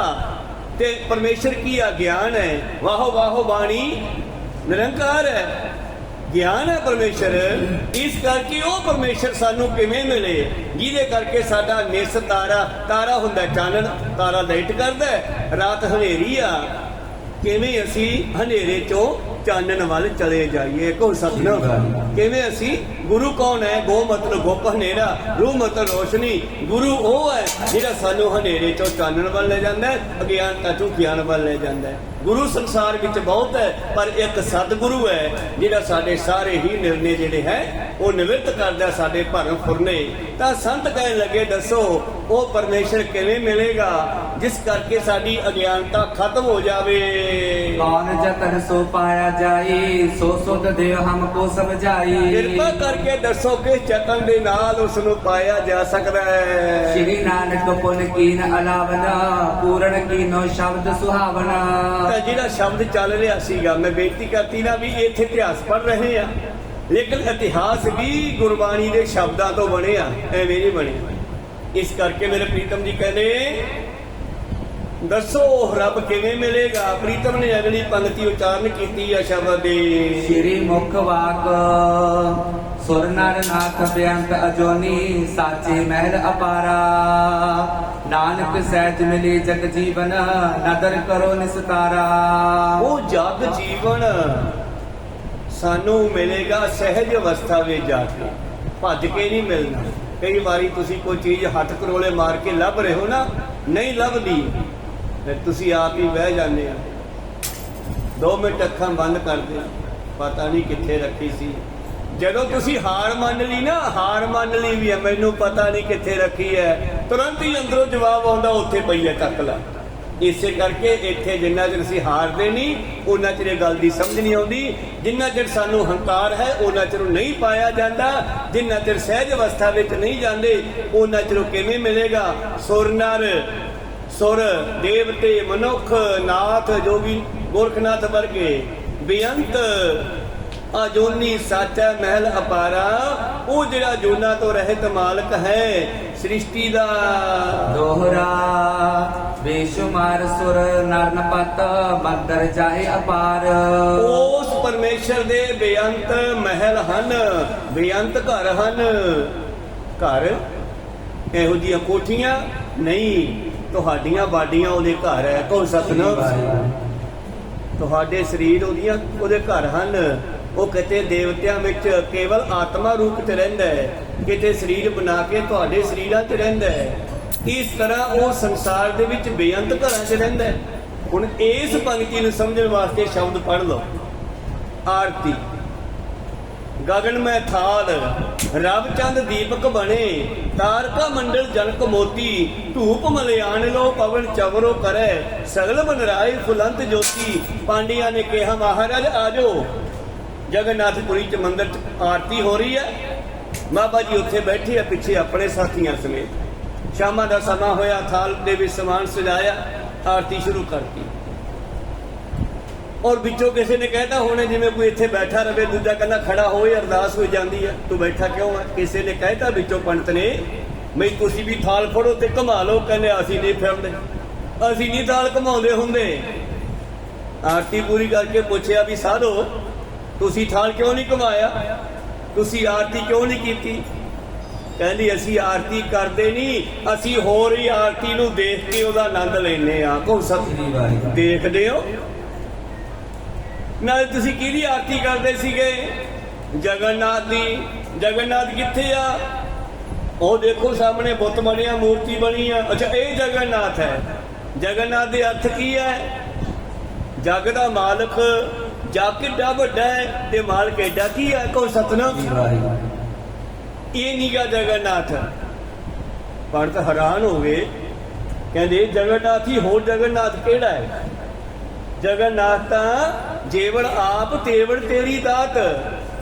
ਜਿੰਨੇ ਕ ਬੰਦੇ ਦੀ ਪੁੱਜਤ ਹੁੰਦੀ ਹੈ ਉਹੇ ਜਿਹਾ ਘਰ ਪਾਉਂਦਾ। ਕੋਈ ਝੌਂਪੜੀ, ਕੋਈ ਘਰ, ਕੋਈ ਕੋਠੀ, ਕੋਈ ਮਹਿਲ। ਕਈਆਂ ਨੇ ਤਾਂ ਕਿੱਲੇ ਕਿੱਲੇ 'ਚ ਥੱਪ ਲਏ। ਕੋ ਸਤਿਨਾਮ। ਤੇ ਰੱਬ ਕਿੱਡਾ ਵੱਡਾ ਹੋਵੇਗਾ ਬਈ, ਉਹਦਾ ਫਿਰ ਐਡਾ ਕੁ ਰੂਪ ਹੋਵੇਗਾ। ਜੇ ਸੰਸਾਰ ਐਡਾ ਵੱਡਾ ਹੈ, ਜੇ ਸਾਡੇ ਕੋਲ ਉੱਤਰ ਹੋਵੇ ਤੇ ਪ੍ਰਸ਼ਨ ਲੱਭ ਜਾਂਦਾ, ਪ੍ਰਸ਼ਨ ਹੋਵੇ ਤੇ ਉੱਤਰ ਲੱਭ ਜਾਂਦਾ। ਕੋਈ ਸਤਿਨਾਮ। ਸਵਾਲ ਦਾ ਜੋੜ ਹੋਵੇ ਤੇ ਇੱਕ ਰਕਮ ਹੋਵੇ ਤੇ ਦੂਜੀ ਲੱਭ ਜੂਗੀ, ਜੋੜ ਚੋਂ ਰਕਮ ਘਟਾ ਦਿਓ, ਦੂਜੀ ਨਿਕਲ ਆਊਗੀ। ਸਾਡੇ ਕੋਲ ਸੰਸਾਰ ਦਿਖਾਈ ਦੇ ਰਿਹਾ ਹੈ, ਸੰਸਾਰ ਐਡਾ ਵੱਡਾ ਹੈ ਤੇ ਪਰਮੇਸ਼ਰ ਕਿੱਡਾ ਵੱਡਾ ਹੋਵੇਗਾ, ਇਦੋਂ ਵੱਡਾ ਹੋਣਾ ਚਾਹੀਦਾ। ਕੋਈ ਸਤਿਨਾਮ। ਤਾਂ ਬਾਬਾ ਜੀ ਕਹਿੰਦੇ ਉਹਦੀ ਆਰਤੀ ਹੋ ਰਹੀ ਆ ਕਿੱਥੇ? ਆਕਾਸ਼ ਇੱਕ ਥਾਲ ਹੈ, ਗਗਨ ਮੈਂ ਥਾਲ। ਥਾਲ ਹੈ ਗਗਨ ਮੈਂ ਥਾਲ, ਵਿੱਚ ਦੀਵੇ ਰੱਖੇ ਐ ਨਿੱਕੇ ਜੇ ਨਹੀਂ, ਸੂਰਜ ਤੇ ਚੰਦਰਮਾ 12-12 ਘੰਟੇ ਸੇਵਾ ਕਰਦੇ ਆ। ਕੋ ਸਤਿਨਾਮ। ਗਗਨ ਮੈਂ ਥਾਲ, ਰੱਬ ਚੰਦ ਦੀਪਕ ਬਣੇ, ਵਿੱਚ ਤਾਰੇ ਰੱਖੇ ਆ। ਜਿਵੇਂ ਤੁਸੀਂ ਫੁੱਲ ਰੱਖੇ ਆ ਥਾਲ ਵਿੱਚ, ਜਿਵੇਂ ਮੋਤੀ ਰੱਖੇ ਆ, ਪੈਸੇ ਰੱਖੇ ਆ। ਤਾਰਕਾ ਮੰਡਲ ਜੜਕ ਮੋਤੀ। ਤੇ ਧੂਪ ਕਿਹੜੀ ਆ? ਅਸੀਂ ਤਾਂ ਅਗਰਬੱਤੀ ਲਾਈ ਆ। ਕਹਿੰਦੇ ਹਿਮਾਲਿਆ ਪਰਬਤ ਵੱਲ ਚੰਦਨ ਦੇ ਦਰਖਤ, ਗੁਲਾਬ ਦੇ ਪੌਦੇ, ਗੇਂਦੇ ਦੇ ਪੌਦੇ, ਇਹ ਸਾਰੇ ਆਪਣੀ ਧੂਪ ਪੈਦਾ ਕਰਕੇ ਉਹਨੂੰ ਦੇ ਰਹੇ ਆ। ਕੋ ਸਤਿਨਾਮ। ਇਹ ਸਾਰੇ ਫੁੱਲਾਂ ਵਾਲੇ ਪੌਦੇ ਖੁਸ਼ਬੂ ਛੱਡਦੇ ਆ, ਸਾਰੀ ਉਸੇ ਨੂੰ ਜਾ ਰਹੀ ਹੈ। ਧੂਪ ਮਲੇ ਆਨ ਲੋ ਪਵਨ ਚਵਰੋ ਕਰੇ। ਜਗਨਨਾਥ ਮੰਦਿਰ ਦੇ ਵਿੱਚ ਚੌਰ ਵੀ ਕਰਦੇ ਆ ਮੂਰਤੀ ਤੇ। ਕਹਿੰਦੇ ਚੌਰ ਕਿੱਥੇ ਹੋ ਰਿਹਾ ਹੈ? ਕਹਿੰਦੇ ਸਾਰੀ ਹਵਾ ਦਰਖਤਾਂ ਨੂੰ ਹਿਲਾ ਕੇ ਚੌਰ ਕਰ ਰਹੀ ਹੈ ਵੱਡਾ। ਕੋ ਸਤਿਨਾਮ। ਸਗਲ ਬਨਰਾਏ, ਤੁਸੀਂ ਉਸ ਤੋਂ ਫੁੱਲ ਸਿੱਟੇ ਨਾ, ਤੁਸੀਂ ਤਾਂ ਦਰਖਤਾਂ ਤੋਂ ਖੋ ਕੇ ਲਿਆਏ ਹੋ, ਗੇਂਦੇ ਤੋਂ ਤੋੜ ਕੇ ਲਿਆਂਦੇ, ਗੁਲਾਬ ਤੋਂ ਤੋੜ ਕੇ ਲਿਆਂਦੇ। ਲੇਕਿਨ ਦੇਖੋ ਇਹ ਸਾਰੀ ਬਨ ਰਾਏ, ਭਾਵ ਸਾਰੀ ਇਹ ਜਿਹੜੀ ਕੁਦਰਤ ਹੈ, ਇਹ ਦਰਖਤ ਹੈ ਜਿਹੜੇ ਇਹ ਆਪਣੇ ਬੱਚੇ ਪੈਦਾ ਕਰਕੇ ਉਹ ਤੋਂ ਵਾਰ ਰਹੇ ਨੇ। ਫੁੱਲ ਮਤਲਬ ਬੱਚੇ ਆ ਦਰਖਤਾਂ ਦੇ, ਪੌਦਿਆਂ ਦੇ। ਗੁਰੂ ਗੋਬਿੰਦ ਸਿੰਘ ਜੀ ਨੇ ਪਰਮੇਸ਼ਰ ਤੋਂ ਆਪਣੇ ਬੱਚੇ ਰੂਪੀ ਫੁੱਲ ਵਾਰਤੇ ਆ ਚਾਰ। ਤੁਸੀਂ ਤਾਂ ਫੁੱਲ ਤੋੜ ਕੇ ਲਿਆਇਓ। ਸਗਲ ਬਨ ਰਾਏ, ਸਾਰੀ ਬਨ ਰਾਏ, ਸਗਲ ਬਨ ਰਾਏ ਫੁੱਲੰਤ ਜੋਤੀ। ਕੈਸੀ ਆਰਤੀ ਹੋਏ ਭਵਖੰਡ ਨਾ ਤੇਰੀ ਆਰਤੀ। ਉਹ ਸਾਡੇ ਦੁੱਖਾਂ ਨੂੰ ਦੂਰ ਕਰਨ ਵਾਲਿਆ, ਕਿੰਨੀ ਸੋਹਣੀ ਤੇਰੀ ਆਰਤੀ ਹੋ ਰਹੀ ਆ।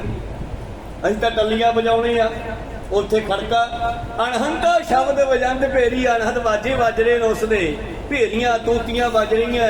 ਇਹ ਸਾਰੇ ਉਸਦੇ ਵਾਜੇ ਹਨ। ਰਹਾਓ ਬਾਦਸ਼ਾਹ ਠਹਿਰ ਗਏ, ਰੁਕ ਗਏ। ਪਾਂਡੇ ਕਹਿੰਦੇ ਮੰਨਿਆ ਇਹ ਆਰਤੀ ਹੋ ਰਹੀ ਹੈ ਉਸ ਪਰਮੇਸ਼ਰ ਦੀ, ਉਹ ਆਪ ਕਿੱਥੇ ਆ? ਜਿਵੇਂ ਇੱਥੇ ਪੁੱਛਿਆ ਮੈਂ ਰੱਬ ਕਿਵੇਂ ਮਿਲੂ, ਮੈਂ ਤੁਹਾਨੂੰ ਉੱਥੇ ਹੀ ਲੈ ਕੇ ਜਾਣਾ ਚਾਹੁੰਦਾ, ਕਿਉਂਕਿ ਸ਼ਬਦ ਦੇ ਅਰਥ ਸ਼ਬਦ ਨਾਲ ਹੀ ਹੋਣਗੇ। ਕੋ ਸਤਿਨਾਮ। ਉਹ ਕਹਿੰਦੇ ਉਹ ਕਰਤਾਰ, ਉਹ ਰੱਬ ਆਪ ਕਿੱਥੇ ਆ ਜਿਹਦੀ ਆਰਤੀ ਹੋ ਰਹੀ ਆ?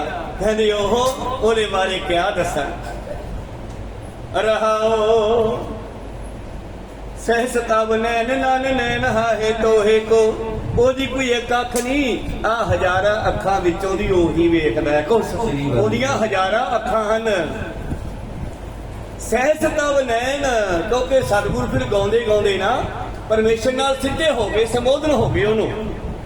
ਤੁਸੀਂ ਸੁਣ ਲਓ, ਨਾਨਕ ਜੀ ਸਿੱਧੇ ਉਹਨੂੰ ਕਹਿ ਰਹੇ ਨੇ, ਸਹਿਸ ਤਬ ਨੈਣ ਤੇਰੇ ਹਜ਼ਾਰਾਂ ਅੱਖਾਂ, ਨੈਣਾ ਇੱਕ ਤੋਂ ਹੀ, ਤੇਰੀ ਇੱਕ ਜਾਂ ਦੋ ਅੱਖਾਂ ਨਹੀਂ, ਹਜ਼ਾਰਾਂ ਲੱਖਾਂ ਸਾਰੀ ਸ੍ਰਿਸ਼ਟੀ ਦੇ ਜੀਵਾਂ ਦੀਆਂ, ਮਨੁੱਖਾਂ ਇਸਤਰੀਆਂ ਦੀਆਂ ਅੱਖਾਂ ਦੇ ਵਿੱਚੋਂ ਦੀ ਵੇਖਣ ਵਾਲਾ ਉਹ ਹੈ। ਅੱਜ ਨੂੰ ਪੁੱਛਦੇ ਸੀ ਵੇਖਣ ਵਾਲਾ ਕੌਣ ਹੈ ਜੀ, ਇਹਦੇ ਵਿੱਚੋਂ ਦੱਸੋ। ਸਹਿਸ ਤਬ ਨੈਣ ਨਨ ਨੈਣ ਹਾਹੇ ਤੋਹੇ ਕੋ, ਸਹਿਸ ਮੂਰਤ ਨਨਾ ਇੱਕ ਤੋਹੀ। ਆ ਹਜ਼ਾਰਾਂ ਮੂਰਤਾਂ, ਹਜ਼ਾਰਾਂ ਸਰੀਰ ਉਸੇ ਦੀ। ਕੱਲ ਮੈਂ ਕ੍ਰਿਸ਼ਨ ਜੀ ਦੀ ਗੱਲ ਕੀਤੀ ਸੀ, ਜਿਹੜਾ ਵਿਰਾਟ ਸਰੂਪ ਸੀ ਕ੍ਰਿਸ਼ਨ ਦਾ, ਉਹ ਕੇਵਲ ਰੱਥ ਕੋਲੇ ਨਹੀਂ ਵਿਖਾਇਆ ਅਰਜਨ ਨੂੰ, ਇਹ ਸਾਰੀ ਕੁਦਰਤ ਪਰਮੇਸ਼ਰ ਦਾ ਵਿਰਾਟ ਸਰੂਪ ਹੈ। ਕੋ ਸਤਿਨਾਮ। ਕੋਈ ਕਰੋਧੀ ਹੈ, ਕੋਈ ਮਿੱਠਾ ਬੋਲਦਾ ਹੈ, ਕੋਈ ਕੌੜਾ ਬੋਲਦਾ ਹੈ, ਬਿਰਖਾ ਹੇਠ ਸਭ ਜਨਤਾ ਇਕੱਠੇ, ਇੱਕ ਤੱਤੇ ਇੱਕ ਬੋਲਣ ਮਿੱਠੇ। ਅਸਤਾ ਦੋਤ ਭਇਆ ਉੱਠ ਚੱਲੇ, ਜਿਉ ਜਿਉ ਔਦ ਬਿਹਾਣੀਆਂ, ਜਿੰਨਾ ਸਮਾਂ ਮਿਲਿਆ। ਤੋ ਇਹ ਬਾਡੀਆਂ ਸਾਰੀਆਂ ਪਰਮੇਸ਼ਰ ਦੇ ਮਹਿਲ ਹਨ। ਬਾਬਾ ਜੀ ਕਹਿ ਰਹੇ ਸੀ ਦੋਹਰਾ, ਬੇਸ਼ੁਮਾਰ ਸੁਰ ਨਰਨ ਪਤ ਮੰਦਰ ਜਾਹੇ ਅਪਾਰ। ਉਸ ਪਰਮੇਸ਼ਰ ਦੇ ਬੇਸ਼ੁਮਾਰ ਮਹਿਲ ਹਨ। ਦੇਵਤਿਆਂ ਵਿੱਚ, ਮਨੁੱਖਾਂ ਵਿੱਚ ਉਹ ਪਰਮੇਸ਼ਰ ਦੇ ਅਨੇਕਾਂ ਮਹਿਲ ਹਨ। ਸਹਿਜ ਪਾਏ ਸੋ ਮਿਲਤ ਹੈ ਤੈ ਨਗਰੀ ਨਿਸਤਾਰ।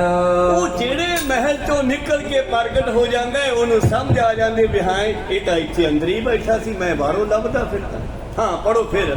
ਸਹਿਸ ਤਬ ਨੈਣ ਨਨ ਨੈਣ ਹਾਹੇ ਤੋਹੇ ਕੋ, ਸਹਿਸ ਮੂਰਤ ਨਨਾ ਇੱਕ ਤੋਂ ਹੀ। ਸਪੈਸ਼ਲ ਕੋਈ ਫੋਟੋ ਨਹੀਂ ਉਸ ਦੀ, ਕੋਈ ਸਰੀਰ ਨਹੀਂ ਹੈਗਾ।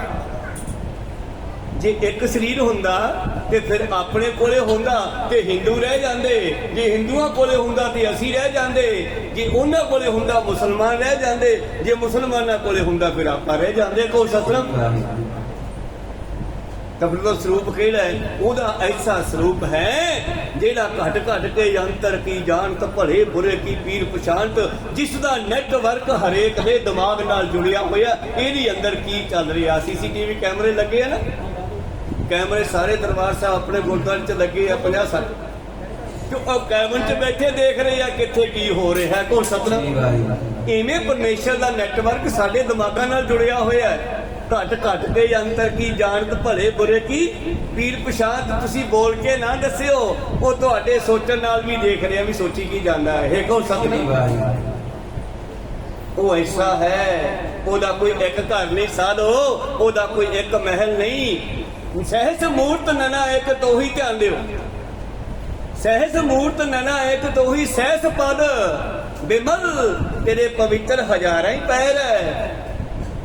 ਨਾਨਾ ਇੱਕ ਪਦ, ਇੱਕ ਜਾਂ ਦੋ ਪੈਰ ਨਹੀਂ ਆ ਉਸ ਦੇ। ਕੋ ਸਤਿ। ਗੰਧ ਬਿਨਾ ਉਹਦਾ ਆਪਣਾ ਕੋਈ ਨੱਕ ਨਹੀਂ ਹੈ। ਜੇ ਸਰੀਰ ਹੋਊ ਤਾਂ ਨੱਕ ਬਣੂਗਾ ਨਾ, ਉਹਦੇ ਨੱਕ ਵੀ ਹੈ ਨਹੀਂ। ਤੇ ਫਿਰ ਪਦ ਸਹਿਜ ਤਬ ਗੰਧ ਬਿਨਾ, ਗੰਧ ਬਿਨਾ ਸਹਿਜ ਤਬ ਗੰਧ, ਨੱਕ ਨਹੀਂ ਹੈ। ਪਰ ਇਹਨਾਂ ਨੱਕਾਂ ਰਾਹੀਂ ਖੁਸ਼ਬੂ ਤੇਰੇ ਕੋਲ ਹੀ ਜਾ ਰਹੀ ਹੈ, ਜੋ ਸਾਰਿਆਂ ਦੇ ਦਿਮਾਗ 'ਚ ਨੈਟਵਰਕ ਜੋੜ ਕੇ ਬੈਠਾ ਹੈ। ਕਹੋ ਸਤਿਨਾਮ। ਜੋ ਸਾਡੇ ਸਭ ਦੇ ਦਿਮਾਗ 'ਚ ਬੈਠਾ ਹੈ। ਤੁਸੀਂ ਮੂੰਹ ਵਿੱਚ ਦੀ ਗੰਦਾ ਮੰਦਾ ਚੀਜ਼ ਚੰਗੀ ਮੰਦੀ ਖਾ ਲੈਂਦੇ ਹੋ, ਕੰਨਾਂ ਨਾਲ ਚੰਗਾ ਮਾੜਾ ਸੁਣ ਲੈਂਦੇ ਹੋ, ਨਾਸਕਾ ਰਾਹੀਂ ਬਦਬੂ ਲੈ ਕੇ ਦਿਖਾਓ। ਕਹੋ ਸਤਿਨਾਮ। ਕਿਉਂ ਨਹੀਂ ਲੈਂਦੇ? ਅੰਦਰੋਂ ਹੁਕਮ ਹੁੰਦਾ ਬੰਦ ਕਰੋ, ਗੰਦੀ ਹਵਾ ਆ ਰਹੀ ਹੈ। ਕਹੋ ਸਤਿਨਾਮ। ਤੁਸੀਂ ਝੱਟ ਨੱਕ ਨੂੰ ਬੰਦ ਕਰ ਲੈਂਦੇ। ਮਤਲਬ ਨੱਕ ਦਾ ਕਨੈਕਟ ਹੈ ਜਿਹੜਾ ਉਹ ਸਿੱਧਾ ਪਰਮੇਸ਼ਰ ਨਾਲ ਹੈ। ਇਹ ਸੱਚ ਹੈ, ਜਾਣ ਰੱਖਿਓ। ਗੁਰਬਾਣੀ ਵਿੱਚ ਵੀ ਥਾਂ ਥਾਂ ਲਿਖਿਆ, ਇਤਿਹਾਸ ਵਿੱਚ ਵੀ ਰੋਜ਼ ਗੱਲ ਕਰਦੇ ਆ, ਪਰ ਕੋਈ ਬਿਰਲਾ ਇਸ ਗੱਲ ਨੂੰ ਫੜਦਾ, ਨਹੀਂ ਤਾਂ ਸੁਣ ਕੇ ਤੁਰ ਜਾਂਦੇ। ਗੰਧ ਬਿਨਾ ਸਹਿਸ ਤਬ ਗੰਧ, ਆ ਹਜ਼ਾਰਾਂ ਨੱਕਾਂ ਵਿੱਚੋਂ ਖੁਸ਼ਬੂ ਤੂੰ ਲੈ ਰਿਹਾ, ਤੇਰਾ ਆਪਣਾ ਕੋਈ ਨੱਕ ਨਹੀਂ ਹੈ। ਕਹੋ ਸਤਿਨਾਮ। ਇਵ ਚਲਤ ਮੋਹੀ, ਤੇਰੀਆਂ ਇਹਨਾਂ ਚਾਲਾਂ ਨੇ ਮੈਨੂੰ ਮੋਹ ਲਿਆ ਹੈ। ਭਾ ਮੈਂ ਤੇਰੇ ਤੋਂ ਪ੍ਰਭਾਵਿਤ ਹੋ ਗਿਆ, ਜਾਂ ਤੂੰ ਬਿਨਾਂ ਸਰੀਰ ਤੋਂ ਵੀ ਇੰਨੀ ਸ੍ਰਿਸ਼ਟੀ ਚਲਾ ਰਿਹਾ ਹੈ। ਕਹੋ ਸਤਿਨਾਮ। ਹੁਕਮੀ ਹੁਕਮ ਚਲਾਏ ਰਾਹੋ, ਉਹ ਸਾਨੂੰ ਹੁਕਮ ਦੇ ਨਾਲ ਹੀ ਚਲਾ ਰਿਹਾ। ਪਤਾ ਨਹੀਂ ਕਿਹੜੇ ਕੈਬਨ 'ਚ ਬੈਠਾ, ਲੇਕਿਨ ਸਾਰਿਆਂ ਨੂੰ ਘੁਮਾਈ ਫਿਰਦਾ। ਕਹੋ ਸਤਿਨਾਮ। ਕੈਬਨ ਆਹੀ ਹੈ, ਕੋਠ ਲੈ ਮੈਂ ਕੋਠਰੀ, ਭਗਤ ਕਬੀਰ ਨੂੰ ਪੁੱਛ ਲਓ। ਕੋਠ ਲੈ ਮੈਂ ਕੋਠਰੀ, ਪਰਮ ਕੋਠੀ ਵਿਚਾਰ। ਇਸ ਕੋਠੀ ਦੇ ਵਿੱਚ ਹੀ ਉਹ ਬੈਠਾ ਹੈ। ਜਿਨ੍ਹਾਂ ਨੇ ਗੁਰੂ ਨੂੰ ਮਿਲ ਕੇ ਸਮਝ ਲਿਆ, ਉਹਨੇ ਅੰਦਰੋਂ ਲੱਭ ਲਿਆ। ਜਿਨ੍ਹਾਂ ਹਰ ਪਾਇਆ ਤੇਰੇ ਛਪਾਇਆ, ਜਿਨ੍ਹਾਂ ਨੂੰ ਮਿਲ ਗਿਆ ਨਾ ਉਹ ਗੁਪਤ ਹੋ ਗਏ। ਉਹ ਰੌਲਾ ਨਹੀਂ ਪਾਉਂਦੇ, ਫਿਰ ਚੁੱਪ ਕਰ ਜਾਂਦੇ ਆ। ਕਹੋ ਸਤਿਨਾਮ। ਇਹ ਚਲਤ ਮੋਹੀ ਸਭ ਮੈਂ ਜੋਤ ਜੋਤ ਹੈ ਸੋਏ, ਉਹ ਜੋਤ ਹੀ ਸਾਡੇ ਸਾਰਿਆਂ ਵਿੱਚ ਕੰਮ ਕਰ ਰਹੀ ਹੈ, ਸਾਡੀਆਂ ਇੰਦਰੀਆਂ ਵਿੱਚ ਕੰਮ ਕਰ ਰਹੀ ਹੈ। ਇਸ ਦਾ ਚਾਨਣ ਸਭ ਮੈਂ ਚਾਨਣ ਹੋਏ, ਉਹ ਜੋਤ ਦਾ ਚਾਨਣ ਹੀ ਸਾਡੇ ਵਿੱਚ ਚਾਨਣ ਹੈ। ਤੇ ਚਾਨਣਾ ਵੱਲਵਾ ਨਾ ਮੰਨ ਲਿਓ, ਗਿਆਨ ਮੈਂ ਰੋਜ਼ ਕਹਿਣਾ ਵੀ ਉਹ ਚਾਨਣ ਵੱਲਭ ਦਾ ਸੂਰਜ ਦਾ ਨਹੀਂ ਹੈ। ਉਹਦਾ ਗਿਆਨ ਕੀੜੀ ਵਿੱਚ ਵੀ ਹੈ, ਉਹਦਾ ਗਿਆਨ ਚਿੜੀ ਵਿੱਚ ਵੀ ਹੈ, ਉਹਦਾ ਗਿਆਨ ਡੱਡੂ ਵਿੱਚ ਵੀ ਹੈ, ਉਹਦੇ ਜਲ ਜੰਤੂਆਂ ਵਿੱਚ ਵੀ ਹੈ, ਹਵਾ ਦੇ ਵਿੱਚ ਵੀ ਜੰਤੂ ਹੈ। ਬੜੀ ਕਾਰਾਗਰੀ ਉਹਦੀ, ਕਿੰਨਾ ਬਰੀਕ ਉਹਨੇ ਸਮਾਨ ਤਿਆਰ ਕਰਤਾ। ਕੋ ਸਤਿਨਾਮ। किन्ने मोटे तो मोटे शरीर बनाते, पतले तो पतले, बरीक तो बरीक, कीड़ी तो भी बरीक, ਜਿਹੜੇ ਮਾਈਕਰੋਸਕੋਪ ਨਾਲ ਦੇਖੇ ਜਾ ਸਕਦੇ ਹੈ, ਦੂਰਬੀਨ ਨਾਲ ਦੇਖੇ ਜਾ ਸਕਦੇ ਹੈ। ਐਸੀ ਉਹਦੀ ਕਲਾ ਹੈ। ਇਹ ਵਿਚਲਤ ਮੋਹੀ ਸਾਮੈ ਜੋਤ ਜੋਤ ਹੈ ਸੋਏ, ਤਿਸ ਦਾ ਚਾਨਣ ਸਾਮੈ ਚਾਨਣ ਹੋਏ। ਪਰ ਅਗਲੀ ਸ਼ਰਤ ਆਹੀ ਉੱਥੇ ਦੱਸੀ ਆ, ਗੁਰ ਸਾਖੀ ਜੋਤ ਪ੍ਰਗਟ ਹੋਏ। ਜੇ ਜੋਤ ਨੂੰ ਸਮਝਣਾ ਹੈ ਤੇ ਗੁਰੂ ਦੇ ਕੋਲ ਬੈਠ ਕੇ ਸਮਝੋ, ਗੁਰੂ ਨੂੰ ਪੁੱਛੋ, ਗੁਰੂ ਸਮਝਾਊਗਾ। ਕੋ ਸਤਿ ਗੁਰੂ ਵਾਲੇ ਅਸੀਂ ਕਹਿੰਦੇ ਗੁਰੂ ਵਾਲੇ ਬੰਦ ਦੀ ਕੀ ਲੋੜ ਹੈ ਜੀ, ਆਈ ਸਮਝ ਲਾਂਗੇ, ਐ ਕਿਵੇਂ ਸਮਝ ਲਓਗੇ ਵੀ? ਗੁਰੂ ਨੂੰ ਪੁੱਛੋ, ਗੁਰੂ ਸਮਝਾਊਗਾ। ਮੇਰੇ ਪ੍ਰੀਤਮ ਜੀ ਕਹਿੰਦੇ ਸਾਧੋ ਸਹਿਜ ਭਾਏ ਸੋ ਮਿਲਤ ਹੈ, ਦੇਹ ਨਦਰੀ ਨਿਸਤਾਰਾ। ਜਦੋਂ ਕਿਰਪਾ ਦ੍ਰਿਸ਼ਟੀ ਪਾਉਂਦਾ ਆਪਣੀ ਤਾਂ ਫੇਰ ਸਾਡਾ ਪਾਰ ਉਤਾਰਾ ਅਗਿਆਨਤਾ ਤੋਂ ਗਿਆਨ ਵਿੱਚ ਲੈ ਜਾਂਦਾ ਹੈ। ਚੌਪਈ ਸੰਤਨ ਸੁਨ ਕਰ ਬਚਨੇ ਸੁਭਾਂਤੀ, ਨਸਿਓ ਪਰਮ ਉਪਜੀ ਮਨ ਸ਼ਾਂਤੀ। ਮੇਰੇ ਪ੍ਰੀਤਮ ਜੀ ਨੇ ਐਸਾ ਗਿਆਨ ਦਿੱਤਾ, ਉਹਨਾਂ ਸਾਧਾਂ ਦੇ ਹਿਰਦੇ ਵਿੱਚ ਸ਼ਾਂਤੀ ਪੈਦਾ ਕਰਤੀ। ਵਾਹ ਮਹਾਰਾਜ, ਗੱਲ ਤੁਹਾਡੀ ਸਹੀ ਆ। हाथ जोर पद बंधन करही, बार बार बाबे ने उचरही। और बार बार बाबे नानक ਦੇ ਪੈਰੀਆਂ ਥਲਾਈ ਜਾਂਦੇ ਆ, ਧੰਨੋ ਮਹਾਰਾਜ ਧੰਨੋ, ਤੁਹਾਡੇ ਵਰਗਾ ਉਪਦੇਸ਼ਕ ਸਾਨੂੰ ਨਹੀਂ ਮਿਲਣਾ। तुम परमेश्वर को अवतारा, नर्म उदाहरण को तन तारा। ਤੁਸੀਂ ਹੀ ਪਰਮੇਸ਼ਰ ਦੇ ਦੂਸਰੇ ਰੂਪ ਹੋ। ਸਾਧ ਕਹਿੰਦੇ ਅਸੀਂ ਤਾਂ ਇਹ ਮੰਨਦੇ ਆ ਕਿ ਤੁਸੀਂ ਹੀ ਪਰਮੇਸ਼ਰ ਦੇ ਦੂਜੇ ਰੂਪ ਹੋ। ਵਾਹੋ ਵਾਹੋ ਬਾਣੀ ਨਿਰੰਕਾਰ ਹੈ, ਪਰ ਇਹ ਬਾਣੀ ਨਿਕਲੀ ਬਾਬੇ ਨਾਨਕ ਜੀ ਦੀ ਜ਼ੁਬਾਨ ਰਾਹੀਂ। ਕੋ ਸਤਿ। ਇਸ ਕਰਕੇ ਉਹ ਸਰੀਰ ਜੋ ਨਾਨਕ ਜੀ ਲੈ ਕੇ ਆਏ ਉਹ ਵੀ ਮਹਾਨ ਹੈ। ਕੋ ਸਤਿ। ਕਿਉਂਕਿ ਸਰੀਰਾਂ ਬਿਨਾਂ ਤਾਂ ਆਵਾਜ਼ ਨਹੀਂ ਪੈਦਾ ਹੁੰਦੀ, ਸ਼ਬਦ ਨਹੀਂ ਪੈਦਾ ਹੁੰਦਾ, ਪਰ ਸਰੀਰਾਂ ਨੂੰ ਵੀ ਸ਼ਬਦ ਨੇ ਪੈਦਾ ਕੀਤਾ। ਇਹ ਗੋਲ ਮੋਲ ਕਹਾਣੀ ਹੈ, ਆਂਡਾ ਪਹਿਲਾਂ ਕਿ ਮੁਰਗੀ ਪਹਿਲਾਂ। ਕੋ ਸਤਿ। ਇਹ ਕਿਸੇ ਦੇ ਸਮਝ ਨਹੀਂ ਆਇਆ ਹਜੇ ਤੱਕ ਵੀ, ਆਂਡਾ ਪਹਿਲਾਂ ਹੋਇਆ ਕਿ ਮੁਰਗੀ ਪਹਿਲਾਂ ਹੋਈ। ਭਾਵ ਸ਼ਬਦ ਨੇ ਸ੍ਰਿਸ਼ਟੀ ਬਣਾਈ, ਸ੍ਰਿਸ਼ਟੀ ਵਿੱਚੋਂ ਸ਼ਬਦ ਪੈਦਾ ਕਰ ਲਿਆ। ਕੋ ਸਤਿ। ਸ਼ਬਦੇ ਧਰਤੀ, ਸ਼ਬਦੇ ਆਕਾਸ਼, ਸ਼ਬਦ ਸ਼ਬਦ ਭਇਆ ਪ੍ਰਕਾਸ਼। ਉਹ ਸ਼ਬਦ ਜਿਹੜਾ ਪਹਿਲਾਂ ਗੁਪਤ ਸੀਗਾ, ਉਸਨੇ ਜੀਵਾਂ ਨੂੰ ਬਣਾਇਆ, ਸਾਨੂੰ ਬਣਾਇਆ, ਫਿਰ ਸਾਡੀ ਅੰਦਰੋਂ ਸ਼ਬਦ ਪੈਦਾ ਕੀਤਾ। ਪੜੋ ਇਸ ਬਚਨ ਨੂੰ ਬਾਣੀ ਚੋਂ।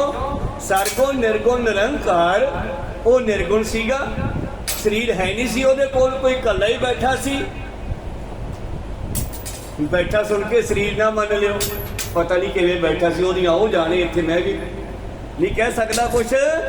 ਪਰ ਉਹਦੇ ਅੰਦਰ ਵੀ ਫੁਰਨਾ ਬਣਿਆ ਬਈ ਮੇਰੇ ਵਰਗੇ ਹੋਰ ਵੀ ਹੋਣ। ਉਹ ਕਹਿੰਦਾ ਹੋ ਜਾ, ਤੇ ਸ਼ਬਦ ਤੋਂ ਹੀ ਇਹ ਆਪਾਂ ਸਾਰੇ ਬਣ ਗਏ।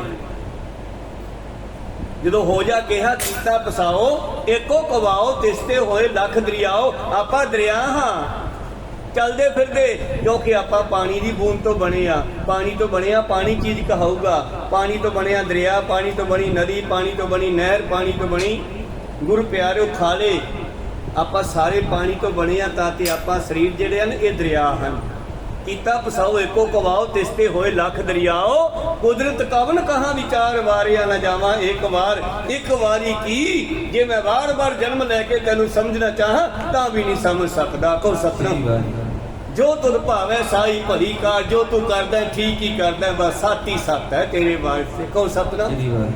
ਤੂੰ ਕੁਛ ਵੀ ਗਲਤ ਨਹੀਂ ਕਰਦਾ। ਇਸ ਕਰਕੇ ਉਸ ਪਰਮੇਸ਼ਰ ਨੂੰ ਸਮਝਣ ਦੇ ਲਈ ਗੁਰੂ ਨੂੰ ਹੀ ਪੁੱਛਣਾ ਪੈਣਾ ਹੈ, ਗੁਰੂ ਹੀ ਦੱਸੇਗਾ। ਤਾਂ ਮੇਰੇ ਪ੍ਰੀਤਮ ਜੀ ਕਹਿ ਰਹੇ ਹਨ, ਸਾਧੂ ਕਹਿੰਦੇ ਤੁਸੀਂ ਹੀ ਪਰਮੇਸ਼ਰ ਹੋ। ਸਰਗੁਣ ਨਿਰਗੁਣ ਨਿਰੰਕਾਰ, ਸੁਨ ਸਮਾਧੀ ਆਪ। ਉੱਥੇ ਗੱਲ ਆ ਗਈ ਫਿਰ ਦੁਬਾਰਾ। ਸਰਗੁਣ ਸਰੀਰ ਹੈ, ਨਿਰਗੁਣ ਸਰੀਰਾਂ ਨੂੰ ਬਣਾਉਣ ਵਾਲਾ, ਤੇ ਸਰੀਰਾਂ ਨੂੰ ਬਣਾ ਕੇ ਵਿੱਚ ਰਹਿਣ ਲੱਗ ਪਿਆ। ਜਿਵੇਂ ਆਪਾਂ ਘਰ ਪਾਇਆ ਆਪਣੇ ਰਹਿਣ ਵਾਸਤੇ, ਘਰ ਆਪਾਂ ਹੀ ਪਾਇਆ ਨਾ, ਤੇ ਵਿੱਚ ਆਪਾਂ ਹੀ ਰਹਿੰਦੇ ਆ। ਇਵੇਂ ਜਿਵੇਂ ਪਰਮੇਸ਼ਰ ਨੇ ਘਰ ਬਣਾ ਲਏ, ਇਹਦੇ ਵਿੱਚ ਆਪ ਹੀ ਰਹਿਣ ਲੱਗਿਆ, ਆਪ ਹੀ ਬੋਲਣ ਲੱਗਿਆ, ਆਪ ਹੀ ਨਾਨਕ ਬਣ ਕੇ ਆ ਗਿਆ। ਸਰਗੁਣ ਹੋ ਗਿਆ ਨਿਰਗੁਣ ਤੋਂ, ਨਿਰਗੁਣ ਤੋਂ ਸਰਗੁਣ ਬਣ ਕੇ ਨਾਨਕ ਬਣ ਗਿਆ। ਨਾਨਕ ਬਣ ਕੇ ਸਿਫਤ ਕਰਨ ਲੱਗ ਪਿਆ ਉਹਦੀ, ਕਿਹਦੀ? ਆਪਣੇ ਉਸ ਸੂਖਮ ਰੂਪ ਦੀ। ਕਹੋ ਸਤਿਨਾਮ। ਸੁਖਮਨੀ ਸਾਹਿਬ ਦਾ ਬਚਨ ਹੈ, ਸਰਗੁਣ ਨਿਰਗੁਣ ਨਿਰੰਕਾਰ, ਸੁਨ ਸਮਾਧੀ ਆਪ। ਆਪਣ ਕੀਆ ਨਾਨਕਾ, ਆਪਣੇ ਆਪ ਨੂੰ ਆਪ ਹੀ ਪੈਦਾ ਕਰ ਲਿਆ, ਫਿਰ ਨਾਨਕ ਬਣ ਕੇ ਆਪ ਹੀ ਆਪ ਦਾ ਜਾਪ ਕਰਨ ਲੱਗ ਪਿਆ। ਮਤਲਬ ਪਰਮੇਸ਼ਰ ਦਾ। ਇਹ ਪਰਮੇਸ਼ਰ ਤੇ ਨਾਨਕ ਕੋਈ ਅਲੱਗ ਨਹੀਂ, ਦੋਨੇ ਇੱਕੋ ਹੀ ਆ।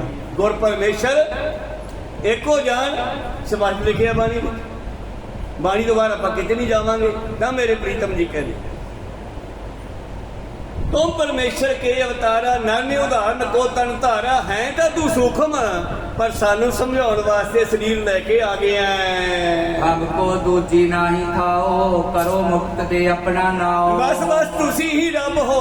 ਹੁਣ ਆਪਣਾ ਉਪਦੇਸ਼ ਤੁਸੀਂ ਦੇ ਦਿਓ, ਅਸੀਂ ਕੋਈ ਹੋਰ ਰੱਬ ਨਹੀਂ ਲੱਭਣਾ। ਨਾਨਕ ਜੀ ਤੁਸੀਂ ਸਾਨੂੰ ਰੱਬ ਮਿਲ ਗਏ। ਸਾਧੂ ਕਹਿੰਦੇ ਉਹ ਗੋਪਾਲ ਗੋਬਿੰਦ ਲੋਕ ਕਹਿੰਦੇ ਸਾਨੂੰ ਰੱਬ ਮਿਲ ਗਿਆ ਤੂੰ, ਹੁਣ ਤੂੰ ਆਪਣਾ ਨਾਮ ਲੈ, ਆਪਣਾ ਉਪਦੇਸ਼ ਦੇ ਕਿ ਸਾਡੀ ਮੁਕਤੀ ਹੋਵੇ। बहुत दिन हम परमत जग फिरे अब निश्चय कर तुम गुर करे। ਔਰ ਗੁਰੂ ਪਿਆਰਿਓ ਕਹਿਣ ਲੱਗੇ ਹੁਣ ਸਾਡੀ ਤਸੱਲੀ ਹੋ ਗਈ ਆ, ਹੁਣ ਸਾਡੀ ਤਸੱਲੀ ਹੋ ਗਈ ਆ, ਸਾਨੂੰ ਤਸੱਲੀ ਨਿਸ਼ਚਾ ਹੋ ਗਿਆ ਕਿ ਬਹੁਤ ਜਨਮ ਵਿਛੜੇ ਥੇ ਮਾਧੋ ਰਵਿਦਾਸ ਜੀ ਕਹਿੰਦੇ ਹਨ।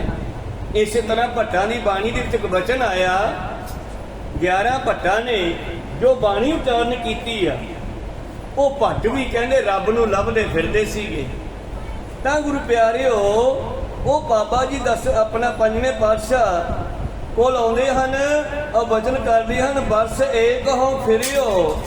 ਕਹਿੰਦੇ ਸਾਨੂੰ 1 ਸਾਲ ਹੋ ਗਿਆ ਲੱਭਦਿਆਂ ਫਿਰਦਿਆਂ ਨੂੰ, ਕਿਨੇ ਨੋ ਪਰਚੋ ਲਾਇਓ।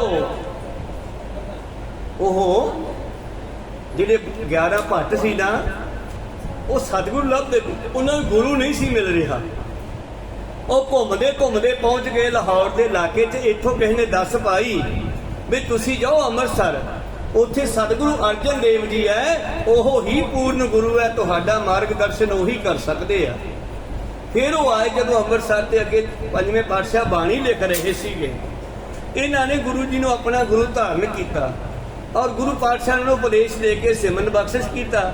ਜਦ ਉਹਨਾਂ ਨੂੰ ਸੱਚਾ ਸਿਮਰਨ ਦਿੱਤਾ ਉਹ ਹੈਰਾਨ ਹੋਏ, ਜਦ ਆਹ ਗੱਲ ਤਾਂ ਸਾਨੂੰ ਕਿਸੇ ਨੇ ਨਹੀਂ ਦੱਸੀ। ਤਾਂ ਉਹਨਾਂ ਦਾ ਮੁਖੀਆ ਪੰਡਤ ਭੱਟ ਕੀ ਕਹਿੰਦਾ ਹੈ, ਰਹਿਓ ਸੰਤ ਹੋਂ ਟੋਲ ਸਾਧ ਬਥੇਰੇ ਡਿਠੇ। ਕਹਿੰਦੇ ਬਥੇਰੇ ਸਾਧਾਂ ਕੋਲੇ ਗਏ ਅਸੀਂ, ਸੰਨਿਆਸੀ ਤਪਸੀਆ ਮੁਖੋਂ ਇਹ ਪੰਡਤ ਮਿੱਠੇ, ਗੱਲਾਂ ਮਾਰਨ ਵਾਲੇ ਬਥੇਰੇ ਟੱਕਰ ਮਿੱਠੀਆਂ। ਸੰਨਿਆਸੀ ਤਪਸਵੀ ਪੰਡਤ ਵੀ ਟੱਕਰੇ। ਬਰਸ ਏਕ ਹੋ ਫਿਰਿਓ, ਸਾਨੂੰ 1 ਸਾਲ ਹੋ ਗਿਆ ਸੱਚਾ ਗੁਰੂ ਲੱਭਦਿਆਂ ਨੂੰ, ਪਰ ਕਿਤੋਂ ਲੱਭਿਆ ਨਹੀਂ ਸੀ। ਕੋ ਸਤਿ ਬਰਸ ਏਕ ਹੋ ਫਿਰਿਓ ਕਿਨੇ ਨੋ ਪਰਚੋ ਲਾਇਓ। ਕਹਿੰਦਿਆਂ ਕਹਿੰਦੀ ਸੁਣੀ ਰਹੇ ਤਾਂ ਗੱਲਾਂ ਤਾਂ ਬਹੁਤ ਸੁਣੀਆਂ, ਆਹ ਕਰਨਾ ਪਊ, ਆਹ ਖਾਣਾ ਪਊ, ਆਹ ਛੱਡਣਾ ਪਊ, ਇਹੋ ਜਿਹੀਆਂ ਗੱਲਾਂ ਰੇਤਾ ਕੁਰੇਤਾ ਤਾਂ ਸਾਨੂੰ ਦੱਸਣ ਵਾਲੇ ਬਹੁਤ ਮਿਲੇ, ਆਹ ਨਹੀਂ ਕਰਨਾ, ਆਹ ਕਰਨਾ ਪਊਗਾ, ਪਰ ਸਾਨੂੰ ਗੱਲ ਨਹੀਂ ਬਣੀ ਸੀ। ਮਹਾਰਾਜ कहते आखो कहती सुनी रहत को खुशी न आयो, हर नाम छोड़ दूजा लगे, इनके गुण हो क्या कहो। इत्थे गुण नहीं है, औगण है, वैसे चोट कीती है। ਜਿਹੜੇ ਹਰੀ ਦਾ ਨਾਮ ਛੱਡ ਕੇ ਕਿਤੇ ਹੋਰ ਲੱਗਦੇ ਐ, ਉਹਨਾਂ ਬਾਰੇ ਕਿਆ ਗੱਲ ਕਰਨੀ ਐ। ਗੁਰਦੇ ਮਿਲਾਇਓ ਭਿਖਿਆ, ਜਿਵ ਤੂੰ ਰੱਖੈ ਤਿਉ ਰਹੋ। हे ਗੁਰੂ ਅਰਜਨ ਦੇਵ ਜੀ, ਤੁਸੀਂ ਸਾਨੂੰ ਪਰਮੇਸ਼ਰ ਮਿਲਾਤਾ, ਹੁਣ ਜਿਵੇਂ ਤੁਸੀਂ ਕਹੋਗੇ ਅਸੀਂ ਉਵੇਂ ਹੀ ਰਹਾਂਗੇ। ਕਹੋ ਸਤਿ ਤਾਂ ਇੱਥੇ ਸਾਧੂ ਵੀ ਕਹਿੰਦੇ ਮਹਾਰਾਜ ਸਾਨੂੰ ਬਹੁਤ ਸਮਾਂ ਹੋ ਗਿਆ, ਬਹੁਤ ਦਿਨ ਹਮ ਭਰਮਤ ਫਿਰੇ, ਅਬ ਨਿਸ਼ਚੈ ਕਰ ਤੁਮ ਗੁਰ ਕਰੇ।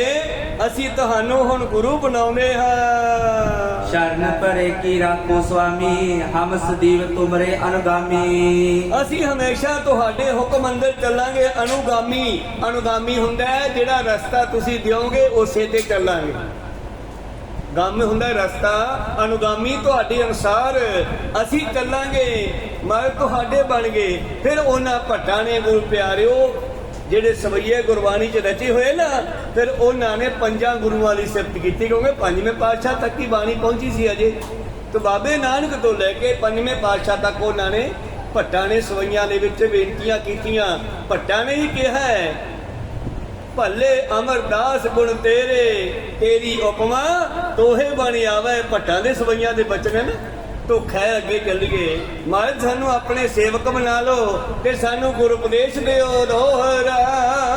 ਸ਼੍ਰੀ ਨਾਨਕ ਤਿਨ ਪ੍ਰਤ ਕਹਿਓ, ਤਰ ਸ਼ਰਧਾ ਦਿਨ ਰਹਿਣਾ। ਜਦੋਂ ਮੇਰੇ ਪ੍ਰੀਤਮ ਜੀ ਨੇ ਵੇਖਿਆ ਕਿ ਇਹਨਾਂ ਦੀ ਮੇਰੇ ਤੇ ਪੂਰੀ ਸ਼ਰਧਾ ਗੱਲ ਸਮਝਣੀ ਚਾਹੁੰਦੇ ਆ, ਤਾਂ ਉਹਨਾਂ ਨੇ ਕਿਹਾ ਸ਼ਰਧਾ ਦੇ ਨਾਲ ਦਿਨ ਰਾਤ ਵਾਹਿਗੁਰੂ ਸਿਮਰਨ ਕਰੋ, ਹੋਵੋ ਮੋਖ ਸੁਖੈਨ। ਵਾਹਿਗੁਰੂ ਮੰਤਰ ਦਾ ਸਿਮਰਨ ਕਰੋ। ਵਾਹਿਗੁਰੂ ਕਹਿ ਦਿੱਤਾ ਹੈ ਵਾਹਿਗੁਰੂ ਦਾ ਸਰੂਪ ਕੀ ਹੈ? ਤੁਹਾਡਾ ਸਵਾਸ। ਪਵਨ ਗੁਰੂ ਆਪਣਾ ਸਵਾਸ ਹੈ। ਇੱਕ ਸ਼ਬਦ ਮੇਰੇ ਪ੍ਰਾਨ ਬਸਤ ਹੈ, ਜੇ ਮੈਂ ਉਹਨੂੰ ਸਮਝ ਲਵਾਂ ਬਹੁੜ ਜਨਮ ਨਾ ਆਵਾਂ, ਮੁੜ ਕੇ ਮੁਕਤੀ ਹੋ ਜਾਣੀ ਆ। ਉਹ ਜਿਹੜਾ ਸ਼ਬਦ ਹੈ ਇਹਨਾਂ ਸਵਾਸਾਂ ਦੇ ਵਿੱਚ ਹੀ ਰਮਿਆ ਹੋਇਆ। ਇਹਨਾਂ ਦਾ ਨਾਮ ਹੀ ਵਾਹਿਗੁਰੂ ਹੈ, ਇਹਨਾਂ ਦਾ ਨਾਮ ਹੀ ਪਵਨ ਗੁਰੂ ਹੈ, ਇਹਨਾਂ ਦਾ ਨਾਮ ਹੀ ਗੁਰੂ ਪਿਆਰਿਓ ਸਭ ਕੁਝ ਹੈ। ਗੁਰਬਾਣੀ ਦੀ ਜੋਤ ਸਰੂਪ ਚੇਤਨ ਇਹ ਸਭ ਕੁਝ ਇਹੀ ਹੈ। ਸਵਾਸ ਨਾਲ ਹੀ ਚੇਤਨਾ ਹੈ ਨਾ। ਜਿਹਦੇ ਸਵਾਸ ਨਿਕਲ ਗਿਆ ਚੇਤਨਾ ਖਤਮ। ਇਹੀ ਸਰੀਰ ਕਾਲਾ ਪੀਲਾ ਜਾ ਹੋ ਜਾਣਾ ਸਾਡਾ। ਇਸ ਕਰਕੇ ਪਾਤਸ਼ਾਹ ਕਹਿਣ ਲੱਗੇ ਵਾਹਿਗੁਰੂ ਮੰਤਰ ਦਾ ਸਿਮਰਨ ਕਰਿਆ ਕਰੋ, ਜਲਦੀ ਹੀ ਸੌਖੇ ਹੀ ਮੁਕਤੀ ਮਿਲ ਜਾਵੇਗੀ। ਚੌਪਈ ਇਸ ਪ੍ਰਕਾਰ ਤਿਨ ਦੀ ਉਪਦੇਸ਼ਾ, ਕੀਨ ਗਮਨ ਆਗੇ ਜਗਦੀਸ਼ਾ। ਸਾਧੂ ਚਰਨੀ ਪੈ ਗਏ ਮੇਰੇ ਪ੍ਰੀਤਮ ਦੇ, ਆਗਿਆ ਮੰਗਦੇ ਆ। ਪ੍ਰੀਤਮ ਜੀ ਕਹਿੰਦੇ ਠੀਕ ਹੈ ਭਾਈ ਜਾਓ, ਗੁਰਮੰਤਰ ਦਾ ਜਾਪ ਕਰਿਆ ਕਰੋ। ਵਾਹਿਗੁਰੂ ਗੁਰਮੰਤਰ ਹੈ ਜਪ ਹਉਮੈ ਖੋਈ। ਤਿਨ ਸਤਨ ਕਰ ਹ੍ਰਿਦਯ ਮੰਗਾ, ਸ਼੍ਰੀ ਸਤਿਗੁਰ ਕੇ ਗਮਨੇ ਸੰਗਾ। ਉਹ ਸਾਧੂ ਕਹਿੰਦੇ ਤੁਹਾਡੇ ਨਾਲ ਹੀ ਚੱਲਦੇ ਆ, ਅਸੀਂ ਕਿੱਥੇ ਜਾਣਾ, ਘੁੰਮਣਾ ਹੀ ਆ ਅਸੀਂ ਤਾਂ। ਤੁਹਾਡੇ ਵਰਗਾ ਸਾਨੂੰ ਰੱਬ ਮਿਲ ਜਾਵੇ ਤੇ ਫਿਰ ਹੋਰ ਕਿੱਥੇ ਜਾਣਾ? ਕਹਿੰਦੇ ਤੁਹਾਡੇ ਨਾਲ ਹੀ ਚੱਲਦੇ ਆ। ਮਾਰਗ ਵਿਖੇ ਜਾਤ ਗੁਣ ਖਾਨੀ, ਕਹਿਣ ਲੱਗੇ ਮੁਝ ਸੁਵਸ ਬਾਨੀ। ਭਾਈ ਸਾਹਿਬ ਭਾਈ ਬਾਲਾ ਜੀ ਕਥਾ ਸੁਣਾ ਰਹੇ ਆਪਾਂ ਨੂੰ। ਗੁਰੂ ਅੰਗਦ ਦੇਵ ਜੀ ਨੇ ਸੁਣੀ ਆ ਔਰ ਮੋਖਾ ਪੈੜਾ ਨਾਮ ਦੇ ਲਿਖਾਰੀ ਨੇ ਲਿਖੀ ਆ ਸਾਰੀ। ਉਹੀ ਭਾਈ ਬਾਲੇ ਵਾਲੀ ਜਨਮ ਸਾਖੀ ਲੈ ਕੇ ਭਾਈ ਸੰਤੋਖ ਸਿੰਘ ਕਵੀ ਨੇ ਇਹਨੂੰ ਛੰਦਾਬੰਦੀ ਕਵਿਤਾ ਵਿੱਚ ਕਰ ਦਿੱਤਾ ਹੈ। ਔਰ ਹੋਰ ਵੀ ਕੰਮ ਦੀਆਂ ਗੱਲਾਂ ਉਹਨਾਂ ਨੇ ਬੜੀਆਂ ਸੁੰਦਰ ਐਡ ਕੀਤੀਆਂ। ਕਈ ਲੋਕ ਕਹਿੰਦੇ ਆ ਸੰਤੋਖ ਸਿੰਘ ਨੇ ਸਹੀ ਨਹੀਂ ਲਿਖਿਆ, ਵਿੱਚ ਬਿਲਕੁਲ ਨਹੀਂ। ਉਹਦੇ ਜਿੰਨੀ ਤਪੱਸਿਆ ਕਿਸੇ ਦੀ ਨਹੀਂ ਹੈਗੀ। ਉਹਦਾ ਇਤਿਹਾਸ ਪੜ੍ਹ ਕੇ ਦੇਖੋ ਸੰਤੋਖ ਸਿੰਘ ਕਵੀ ਦਾ। ਕੋ ਸਤਨਾਮ। ਉਸਨੇ ਬਹੁਤ ਇਤਿਹਾਸ ਆਪਣਾ ਖੋਜ ਕੀਤੀ ਆ। ਉੱਥੇ ਪਹੁੰਚ ਕੇ ਵੀ ਖੋਜ ਕੀਤੀ ਆ। ਜਿੱਥੇ ਜਿੱਥੇ ਕਹਾਣੀਆਂ ਸਾਖੀਆਂ ਦਾ ਜਿੱਥੇ ਜਿੱਥੇ ਸ਼ਬਦ ਰਚੇ ਗਏ ਆ ਉੱਥੇ ਜਾ ਕੇ ਵੀ ਦੇਖੇ। ਔਰ ਤੁਸੀਂ ਦੱਸੋ ਬਈ ਕਦੇ ਦੁੱਧ ਦੀ ਬਾਲਟੀ ਨਾਲ ਨਹਾਤੇ ਹੋ? ਦੋਨੋਂ ਨੂੰ ਜੀ ਨਹੀਂ ਨਾ ਕਰਦਾ। ਇਹਨਾਂ ਦੇ ਘਰੇ ਗੁਰੂ ਪਿਆਰੋ ਦੀਵਾ ਹੁੰਦੇ ਸੀ, ਉਦੋਂ ਲਾਈਟਾਂ ਤਾਂ ਨਹੀਂ ਸੀ ਹੁੰਦੀਆਂ। ਤੜਕੇ ਇੱਕ ਦਿਨ ਅੰਮ੍ਰਿਤ ਵੇਲੇ ਉੱਠੇ ਤੇ ਗੁਰੂ ਪਿਆਰੋ ਪਰਿਵਾਰ ਨੇ ਦੁੱਧ ਚੋ ਕੇ ਦੋਨਾ ਜਾਂ ਬਾਲਟੀ ਜੋ ਵੀ ਭਾਂਡਾ ਸੀ ਉਹ ਭਰ ਕੇ ਦੁੱਧ ਦਾ ਰੱਖਤਾ। ਤਾਂ ਗੁਰੂ ਪਿਆਰੋ ਇਹਨਾਂ ਨੇ ਕੀ ਸੋਚਿਆ ਕਿ ਸ਼ਾਇਦ ਪਾਣੀ ਦੀ ਬਾਲਟੀ ਭਰ ਕੇ ਰੱਖੀ ਪਈ ਹੈ, ਉਸ ਦੁੱਧ ਦੇ ਨਾਲ ਹੀ ਨਹਾ ਲਏ। ਇਹਨੂੰ ਕਹਿੰਦੇ ਆ ਦੁੱਧੀ ਨਹਾਵੇ ਪੁੱਤੀ ਫੜੇ। ਕੋ ਸਤਨਾਮ। ਦੁੱਧ ਨਾਲ ਨਹਾਤੇ ਆ ਉਹ। ਤੇ ਉਸ ਦਿਨ ਗੱਲ ਕੀ ਹੋਈ ਸੀ? ਇੱਕ ਬ੍ਰਾਹਮਣ ਆਇਆ ਸੀਗਾ। ਉਸ ਬ੍ਰਾਹਮਣ ਨੇ ਚਰਚਾ ਕਰਨੀ ਸੀਗੀ। ਭਾਈ ਸਾਹਿਬ ਜੀ ਨੇ ਰਾਜੇ ਨੂੰ ਕਿਹਾ, ਰਾਜੇ ਕੋਲੇ ਉਹ ਬ੍ਰਾਹਮਣ ਆਉਂਦਾ ਸੀਗਾ। ਸੰਤੋਖ ਸਿੰਘ ਜੀ ਉੱਥੇ ਇਤਿਹਾਸ ਲਿਖ ਰਹੇ ਸਾਰਾ ਚੰਦਾਬੰਦੀ ਵਿੱਚ ਕਰਕੇ। ਔਰ ਉਹ ਬ੍ਰਾਹਮਣ ਆ ਕੇ ਰਾਜੇ ਨੂੰ ਕਹਿੰਦਾ ਅਸੀਂ ਤੁਹਾਡੇ ਉਹ ਗਿਆਨੀ ਜੀ ਨਾਲ ਚਰਚਾ ਕਰਨੀ ਹੈ, ਕਿਉਂਕਿ ਬ੍ਰਾਹਮਣਾਂ ਨੂੰ ਬੜਾ ਖਤਰਾ ਪੈਦਾ ਹੋ ਗਿਆ ਬਈ ਯਾਰ ਇਹ ਤਾਂ ਸਾਰਾ ਇਤਿਹਾਸ ਲਿਖਿਆ ਜਾ ਰਿਹਾ ਉਹਨਾਂ ਦਾ ਤੇ ਅਸੀਂ ਇਸ ਨੂੰ ਉਡਾਉਣੀ ਪਾਈਏ, ਇਹਨੂੰ ਹਰਾਈਏ, ਜਿੱਤੀਏ ਵੀ ਸਾਡਾ ਇਤਿਹਾਸ ਵੱਡਾ ਹੈ। ਤੇ ਗੁਰੂ ਪਿਆਰਿਓ ਆ ਗਏ ਤੇ ਭਾਈ ਸਾਹਿਬ ਜੀ ਉਦਨੇ ਫਿਰ ਰਾਤ ਨੂੰ ਕੁਦਰਤੀ ਦੁੱਧ ਨਾਲ ਨਹਾਤੇ ਤੇ ਪਰਿਵਾਰ ਕਹਿੰਦਾ ਤੁਸੀਂ ਪਾਸ ਹੋਗੇ ਤੋ ਦੇਖੋ ਬ੍ਰਾਹਮਣ ਹਾਰ ਜਾਣਗੇ, ਤੁਸੀਂ ਜਿੱਤੋਗੇ। ਇਹ ਇਸ਼ਾਰਾ ਕੁਦਰਤ ਦਾ, ਦੁੱਧੀ ਨਹਾਵੇ ਪੁੱਤੀ ਫਲੇ। ਭਾਈ ਸੰਤੋਖ ਸਿੰਘ ਦਾ ਜੀਵਨ ਹੈ ਇਸੇ ਇਤਿਹਾਸ ਦੀ, ਸੂਰਜ ਪ੍ਰਕਾਸ਼ ਦੀ ਪਹਿਲੀ ਪੋਥੀ ਪੜ੍ਹੋ, ਉਹਦੇ ਵਿੱਚ ਸਾਰਾ ਜੀਵਨ ਹੈ, ਉਹਦੀਆਂ ਘਟਨਾਵਾਂ, ਕਿਵੇਂ ਉਹਨੇ ਕਥਾ ਇਕੱਠੀ ਕੀਤੀ ਆ, ਕਿੰਨੇ ਸਾਲਾਂ ਵਿੱਚ ਇਕੱਠੀ ਕੀਤੀ ਆ, ਸਾਰਾ ਇਤਿਹਾਸ ਲੈ ਕੇ ਉਹਨਾਂ ਨੇ ਜਾ ਕੇ ਸ੍ਰੀ ਅਕਾਲ ਤਖਤ ਸਾਹਿਬ ਤੇ ਆਗਿਆ ਲੈ ਕੇ ਉਹਨਾਂ ਨੂੰ ਸਮਰਪਿਤ ਕਰ ਦਿੱਤਾ। ਲਓ ਮਹਾਰਾਜ ਇਹ ਮੇਰੇ ਵੱਲੋਂ ਕੁਝ ਭੇਟਾ ਹੈ। ਔਰ ਨਾਲ ਇਹ ਵੀ ਕਹਿਤਾ ਜੇ ਆਪ ਜੀ ਨੂੰ ਕੋਈ ਬਾਹਰ ਘਾਟ ਲੱਗੇ ਤੇ ਮੈਂ ਖੁੱਲੀ ਛੁੱਟੀ ਦਿਨਾ ਉਹਨੂੰ ਸੈੱਟ ਕਰ ਸਕਦੇ ਹੋ, ਕਿਉਂਕਿ ਮੈਂ ਅਣਜਾਣ ਹਾਂ। ਐਡਾ ਵੱਡਾ ਕੰਮ ਕੋਈ ਅੱਜ ਕਰਕੇ ਦਿਖਾਵੇ। ਕੋਈ ਸਤਿਨਾਮ। ਜੇ ਲੋਕ ਟੀਕਾ ਟਿੱਪਣੀ ਕਰਦੇ ਆ ਸੰਤੋਖ ਸਿੰਘ ਦੇ, ਉਹ ਖੁਦ ਕਰਕੇ ਵਿਖਾਉਣੇ ਕੰਮ। ਜੇ ਸਾਡੇ ਕੋਲ ਆਹ ਇਤਿਹਾਸ ਨਾ ਹੋਵੇ ਤਾਂ ਸਾਡੇ ਕੋਲ ਹੈ ਕੀ? ਬਾਕੀ ਫਿਰ ਕਿਵੇਂ ਪਤਾ ਲੱਗੂ ਗੁਰੂ ਸਾਹਿਬਾਂ ਦੇ ਜੀਵਨ ਦਾ? ਚਲੋ ਬਾਬੇ ਨਾਨਕ ਦੀ ਜਨਮ ਸਾਖੀ ਤਾਂ ਸੀਗੀ, ਅਗਲਾ ਇਤਿਹਾਸ ਹੈ ਨਹੀਂ ਸੀਗਾ ਸਾਡੇ ਕੋਲ। ਕੋ ਸਤਨਾਮ। ਦੂਜੇ ਪਾਤਸ਼ਾਹ ਤੋਂ ਲੈ ਕੇ 10ਵੇਂ ਪਾਤਸ਼ਾਹ, ਉਹ ਫਿਰ ਰਾਮ ਕੌਰ ਜੀ ਨੇ ਲਿਖਵਾਇਆ, ਬਾਬੇ ਬੁੱਢੇ ਦੀ ਬੰਸ ਤੋਂ, ਉਹਨਾਂ ਤੋਂ 10ਵੇਂ ਪਾਤਸ਼ਾਹ ਜੀ ਨੇ ਲਿਖਵਾਇਆ। ਫਿਰ ਸਾਰਾ ਇਤਿਹਾਸ ਇਕੱਠਾ ਹੋਇਆ। ਇਹ ਖੈਰ ਆਪਾਂ ਅੱਗੇ ਚੱਲੀਏ। ਮੇਰੇ ਪ੍ਰੀਤਮ ਜੀ ਚੱਲ ਪਏ ਹਨ ਤੇ ਸਾਧੂ ਵੀ ਨਾਲ ਜਾ ਰਹੇ ਹਨ। ਤਿਨ ਸੰਤਨ ਕਰ ਹ੍ਰਿਦਯ ਮੰਗਾ, ਸ਼੍ਰੀ ਸਤਿਗੁਰ ਕੇ ਗਮਨੇ ਸੰਗਾ।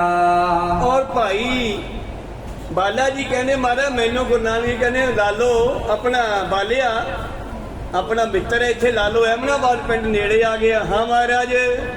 ਉਹਦੇ ਨਾਲ ਵਾਅਦਾ ਵੀ ਹੋਇਆ ਸੀਗਾ 1 ਮਹੀਨਾ ਰਹਿਣ ਦਾ, ਤੇ ਉਹ ਵਿਚਾਲ ਦੀ ਪਿੰਡ ਸੱਦ ਲਿਆ ਸੀਗਾ ਰਾਏ ਬੁਲਾਰ ਨੇ ਆਪਾਂ ਨੂੰ। ਉਦੋਂ 25 ਦਿਨ ਹੋਏ ਸੀਗੇ ਤੇ ਉਹਨੂੰ ਕਿਹਾ ਸੀ 5 ਦਿਨ ਫੇਰ ਲਾਵਾਂਗੇ। ਹਾਂ ਮਹਾਰਾਜ, ਚੱਲ ਫਿਰ ਅੱਜ ਲਾਲੋ ਕੋਲੇ ਚੱਲਦੇ ਆ, 5 ਦਿਨ ਵੀ ਲਾ ਚੱਲੀਏ। लालो है बौबीत हमारा, चलो मिले अब ताहि संगारा। ਬਹੁਤ ਪਿਆਰਾ ਮਿੱਤਰ ਹੈ, ਚਲੋ ਉਹਨੂੰ ਮਿਲਦੇ ਆ। बहुत दिवस बीते तै देखे, नगर अहमनाबाद बसे के। ਮੇਰੇ ਪ੍ਰੀਤਮ ਜੀ ਕਹਿਣ ਲੱਗੇ ਕਈ ਸਮਾਂ ਹੋ ਗਿਆ, ਉਸ ਤੋਂ ਬਾਅਦ 3 ਸਾਖੀਆਂ 3 ਉਦਾਸੀਆਂ ਹੋਰ ਲਾਤੀਆਂ। ਪਹਿਲੀ ਉਦਾਸੀ ਵੇਲੇ ਅਹਿਮਨਾਬਾਦ ਗਏ ਸੀ, ਚੌਥੀ ਉਦਾਸੀ ਵੇਲੇ 5 ਦਿਨ ਲਾਉਣ ਵਾਸਤੇ ਜਾਂਦੇ ਹਨ। ਕਹਿ ਬਚ ਗਮਨਤ ਗੁਰੂ ਅਗਾਰੀ, ਹਮ ਫਕੀਰ ਸਭ ਚਲੇ ਵਿਚਾਰੀ। ਤੇ ਮਹਾਰਾਜ ਗੁਰੂ ਅੰਗਦ ਦੇਵ ਜੀ ਇੰਨੀ ਗੱਲ ਕਹਿ ਕੇ ਮੇਰੇ ਪ੍ਰੀਤਮ ਜੀ ਅਹਿਮਨਾਬਾਦ ਨੂੰ ਸਿੱਧੇ ਹੋ ਗਏ। ਮੈਂ ਭਾਈ ਮਰਦਾਨਾ ਤੇ ਬਾਲਾ ਤੇ ਉਹ ਸਾਧੂਆਂ ਦਾ ਸਾਰਾ ਜਥਾ ਅਸੀਂ ਇਕੱਠੇ ਤੁਰੇ ਜਾ ਰਹੇ ਹਾਂ। ਮਦ ਮਦ ਗਤ ਸੁੰਦਰ ਭਾਰੀ, ਵਿਗਸਤ ਬੋਲਤ ਕਰਤ ਵਿਚਾਰੀ। ਮੰਦ ਮੰਦ ਗਤ, ਹੌਲੀ ਹੌਲੀ ਗਤੀ ਭਾਵ ਚੱਲਣਾ, ਹੌਲੀ ਹੌਲੀ ਚੱਲ ਰਹੇ ਹਨ ਮੇਰੇ ਪ੍ਰੀਤਮ ਜੀ ਸੁੰਦਰ ਚਾਲ, ਔਰ ਹੱਸਦੇ ਖੇਡਦੇ ਅਸੀਂ ਤੁਰੇ ਜਾ ਰਹੇ ਹਾਂ। ਬਿਨ ਸ਼ਰਮ ਸਰਬ ਪੰਦ ਕੋ ਚੋਰੀ, ਦੀਨਾਨਾਥ ਗਏ ਪੈਠੌਰੀ। ਗੱਲਾਂ ਬਾਤਾਂ ਕਰਦਿਆਂ ਥਕੇਵਾ ਨਹੀਂ ਆਉਂਦਾਗਾ। ਜੇ 5-7 ਇਕੱਠੇ ਹੋਣ ਤੁਰੇ ਜਾਓ ਤਾਂ ਪਤਾ ਨਹੀਂ ਕਿੰਨੀ ਯਾਤਰਾ ਤੁਸੀਂ ਕਰ ਸਕਦੇ ਹੋ। ਭਾਈ ਸਾਹਿਬ ਭਾਈ ਬਾਲਾ ਜੀ ਕਹਿੰਦੇ ਅਸੀਂ ਥੱਕੇ ਹੀ ਨਹੀਂ ਗਏ, ਜਲਦੀ ਹੀ ਅਸੀਂ ਅਹਿਮਨਾਬਾਦ ਪਹੁੰਚ ਗਏ। ਨਗਰ ਅਹਿਮਨਾਬਾਦ ਪਹੁੰਚੇ, ਬੈਠੇ ਬਹਿਰ ਸਤਲ ਪਿਕੂਚੇ।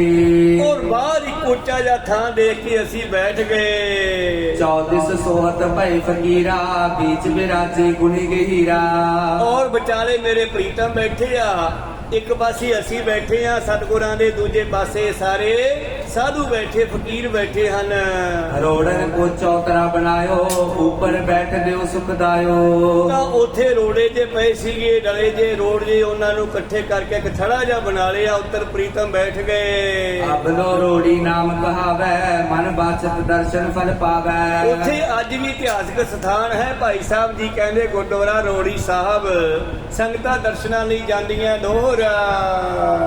ਗਿਰ ਹੰਕਾਰ ਤੇ ਤਰ ਉਤਰ, ਸਰਬਰੇਨ ਕਰ ਛਾਏ। ਓਏ ਹੰਕਾਰ ਦੇ ਪਹਾੜ ਤੋਂ ਥੱਲੇ ਆ ਜਾਓ। ਇੱਕ ਦਿਨ ਬਾਬੇ ਨੂੰ ਪੁੱਛਿਆ ਕਿਸੇ ਨੇ, ਕਹਿੰਦੇ ਮਹਾਰਾਜ ਤੁਸੀਂ ਨੀਵੇਂ ਬਹਿੰਦੇ ਹੋ, ਥੱਲੇ ਬਹਿੰਦੇ ਹੋ, ਕੀ ਗੱਲ ਉੱਚੇ ਥਾਂ ਤੇ ਨਹੀਂ ਬਹਿੰਦੇ? ਪਾਤਸ਼ਾਹ ਕਹਿੰਦੇ ਨੀਵਾਂ ਬਹਿੰਦਾ ਨਾ, ਉਹਨੂੰ ਡਿੱਗਣ ਦਾ ਖਤਰਾ ਨਹੀਂ ਹੁੰਦਾ। ਕੋ ਸੱਚੀ ਵਾਰੀ ਵੱਡੀਆਂ ਵੱਡੀਆਂ ਮੰਜ਼ਿਲਾਂ ਕਿਸੇ ਨੇ ਕੀਤੀਆਂ, ਵੱਡੀਆਂ ਵੱਡੀਆਂ ਮੰਜ਼ਿਲਾਂ ਡਿੱਗ ਜਾਂਦੀਆਂ, ਥੱਲੇ ਬੈਠਣ ਵਾਲੇ ਡਿੱਗਦੇ ਨਹੀਂ। ਕੋ ਸਤਿਨਾਮ। ਇਸ ਕਰਕੇ ਹੰਕਾਰ ਦੇ ਪਹਾੜ ਤੋਂ ਥੱਲੇ ਆ ਜਾਓ, ਸਾਰਿਆਂ ਦੇ ਚਰਨਾਂ ਦੀ ਧੂੜੀ ਬਣ ਜਾਓ। ਊਸ਼ਨ ਸੀਤਾਤ ਵਿਕਾਰ ਜੇ, ਹੇ ਮਨ ਤਬ ਸੁਖ ਪਾਏ। ਓਏ ਮਨਾ, ਨਾ ਤੈਨੂੰ ਗਰਮੀ ਲੱਗੇ ਨਾ ਠੰਡ ਲੱਗੇ, ਚਰਨਾਂ ਦੀ ਧੂੜ ਹੋ ਜਾ। ਉੱਚੇ ਬੈਠਾਂਗੇ ਤਾਂ ਗਰਮੀ ਵਿੱਚ ਗਰਮੀ ਦੀ ਲੋ ਲੱਗੂ, ਠੰਡ ਵਿੱਚ ਠੰਡ ਦੀ ਹਵਾ ਲੱਗੂ। ਜੇ ਥੋੜੇ ਨੀਵੇਂ ਹੋ ਕੇ ਬਹਿ ਜਾਈਏ, ਦੋਨੇ ਚੀਜ਼ਾਂ ਨਹੀਂ ਲੱਗਦੀਆਂ। ਭਾਵ ਨਾਨਕ ਨੀਵਾ ਜੋ ਚੱਲੇ ਲੱਗੇ ਨਾ, ਤਾਤੀ ਬਾਓ ਬਾਣੀ ਦਾ ਬਚਨ ਹੈ। ਪ੍ਰੀਤਮ ਜੀ ਕਹਿੰਦੇ ਮਨਾ ਹੰਕਾਰ ਤੋਂ ਥੱਲੇ ਉਤਰਿਆ, ਹੰਕਾਰ ਦੇ ਪਹਾੜ ਤੋਂ ਚਰਨਾਂ ਦੀ ਰੇਨ ਬਣ ਜਾ। ਖੁਸ਼ੀ ਆਪਣਾ ਗਰਮੀ ਤੋਂ ਠੰਡ ਤੋਂ ਬਚ ਕੇ, ਵਿਕਾਰਾਂ ਦੀ ਗਰਮੀ ਠੰਡ, ਇੱਥੇ ਗਰਮੀ ਠੰਡ ਨਹੀਂ, ਵਿਕਾਰ ਦੀ ਜਿਹੜੀ ਗਰਮੀ ਠੰਡ ਹੈ, ਇਸ ਤੋਂ ਬਚ ਕੇ ਸੁਖ ਪਾਵੇਂਗਾ। ਚੌਪਈ ਸ਼੍ਰੀ ਅੰਗਦ ਸੁਣੀਏ ਇਤਿਹਾਸਾ, ਬਹਿ ਨਗਰ ਬੈਠੇ ਸੁਖ ਰਾਸਾ। ਤਾਂ ਗੁਰੂ ਅੰਗਦ ਦੇਵ ਜੀ ਅਸੀਂ ਪਿੰਡੋਂ ਪਿੰਡੋਂ ਬਾਹਰ ਬਾਹਰ ਰੋੜੀ ਸਾਹਿਬ ਵਾਲੇ ਸਥਾਨ ਤੇ ਬੈਠ ਗਏ। ਉਹ ਤੋਂ ਪਠਾਨ ਕਹਾ ਕੋ ਰਾਜਾ, ਘਰ ਘਰ ਬੌਰ ਬਜਾਵੇ ਬਾਜਾ। ਹਾਂ, ਉੱਥੋਂ ਦਾ ਇੱਕ ਪਠਾਨ ਰਾਜਾ ਹੈ ਜਿਸ ਦਾ ਮੰਤਰੀ ਮਲਕ ਭਾਗੋ ਹੈ। ਹੁਣ ਉਹ ਮਲਕ ਭਾਗੋ ਵਾਲੀ ਘਟਨਾ ਇਸ ਬਾਣੀ ਵਿੱਚ ਲਿਖੀ ਹੋਈ ਹੈ, ਇਤਿਹਾਸ 'ਚ ਲਿਖੀ ਹੈ, ਔਰ ਇਹਦਾ ਸ਼ਬਦ ਬਾਣੀ 'ਚ ਹੈ, ਜੈਸੇ ਮੈਂ ਆਵੇ ਖਸਮ ਕੀ ਬਾਣੀ ਤੈਸੇ ਦਾ ਕਰੀ ਗਿਆਨ ਵੇ ਲਾ ਲੋ। ਹੁਣ ਉੱਥੋਂ ਤਾਂ ਪੜ੍ਹ ਲਿਆ, ਹੁਣ ਪੂਰਾ ਉਹਨੂੰ ਕਿਵੇਂ ਜਾਣੋਗੇ ਵੀ ਉਹ ਕੀ ਘਟਨਾ ਸੀ, ਕੀ ਕਹਾਣੀ ਸੀ? ਉਹਦੇ ਵਾਸਤੇ ਸਾਨੂੰ ਦਸਮ ਗ੍ਰੰਥ ਪੜ੍ਹਨਾ ਪੈਣਾ ਹੈ, ਜਾਂ ਫਿਰ ਭਾਈ ਸੰਤੋਖ ਸਿੰਘ ਕਵੀ ਨੇ ਜੀ ਕਥਾ ਲਿਖੀ ਹੈ, ਇਹਦੇ ਵਿੱਚੋਂ ਸਾਨੂੰ ਪਤਾ ਲੱਗੂ ਵੀ ਉਹ ਕੀ ਗੱਲ ਸੀ। ਜੈਸੀ ਮੈਂ ਆਵੇ ਖਸਮ ਕੀ ਬਾਣੀ ਤੈਸੇ ਦਾ ਕਰੀ ਗਿਆਨ ਵੇ ਲਾ ਲੋ। ਤਾਂ ਇਹ ਘਟਨਾ ਕਿਵੇਂ ਘਟਦੀ ਆ, ਅਗਲੇ ਦੀਵਾਨਾਂ ਵਿੱਚ ਸਰਵਣ ਕਰਾਂਗੇ। ਇੱਥੇ ਰੋਕਣ ਦੀ ਆਗਿਆ ਬਖਸ਼ੋ। ਬੋਲਦਿਆਂ ਨੇ ਅੱਖਰ ਬਾਅਦ ਘੱਟ ਹੋ ਜਾਂਦੇ। ਸਿੱਖ ਸੰਗਤਾਂ ਦੇ ਸਤਿਗੁਰੂ ਬਖਸ਼ਣ ਜੋਗਾ ਬਖਸ਼ ਲੈਣਾ ਜੀ। ਸਮਾਪਤੀ ਕਰੀਏ। हे अच्युत हे पार ब्रह्म अविनाशी अविनाश, हे पूरन हे सर्वमय पंचन गुणतास। हे संगी हे निरंकार हे निर्गुण सब टेक, हे गोविंद हे गुण निधान ਸਦਾ ਵਿਵੇਕ हे अपरंपर हर हरे ਹੈਪੀ ਹੋਵਨ ਹਾਰ हे संतह कै सदा संग ਤਾਰਾ ਆਧਾਰ हे ठाकुर हों दासरो ਨਿਰਗੁਣ ਗੁਣ ਨਹੀਂ ਕੋਈ नानक दीजै नाम दान ਰੱਖੋ ਹੀ ਪਰੋਏ आए प्रभ शरणाग की ਕਿਰਪਾ ਨਿਤ ਦਿਆਲ एक अखर हर मन बसत ਨਾਨਕ ਹੋਤ ਨਿਹਾਲ एक अंकार सतगुरु ਤੇਰੇ ਪ੍ਰਸਾਦ ਸਚ ਹੋਏ वाहिगुरु जी की फतेह ਵਿਗਨ है ਵਿਨਾਸ਼ਨ ਸੋਏ वाहिगुरु जी की फतेह ਵਿਗਨ है ਵਿਨਾਸ਼ਨ ਸੋਏ वाहिगुरु जी का खालसा ਵਾਹਿਗੁਰੂ ਜੀ ਕੀ वाहिगुरु जी की फतेह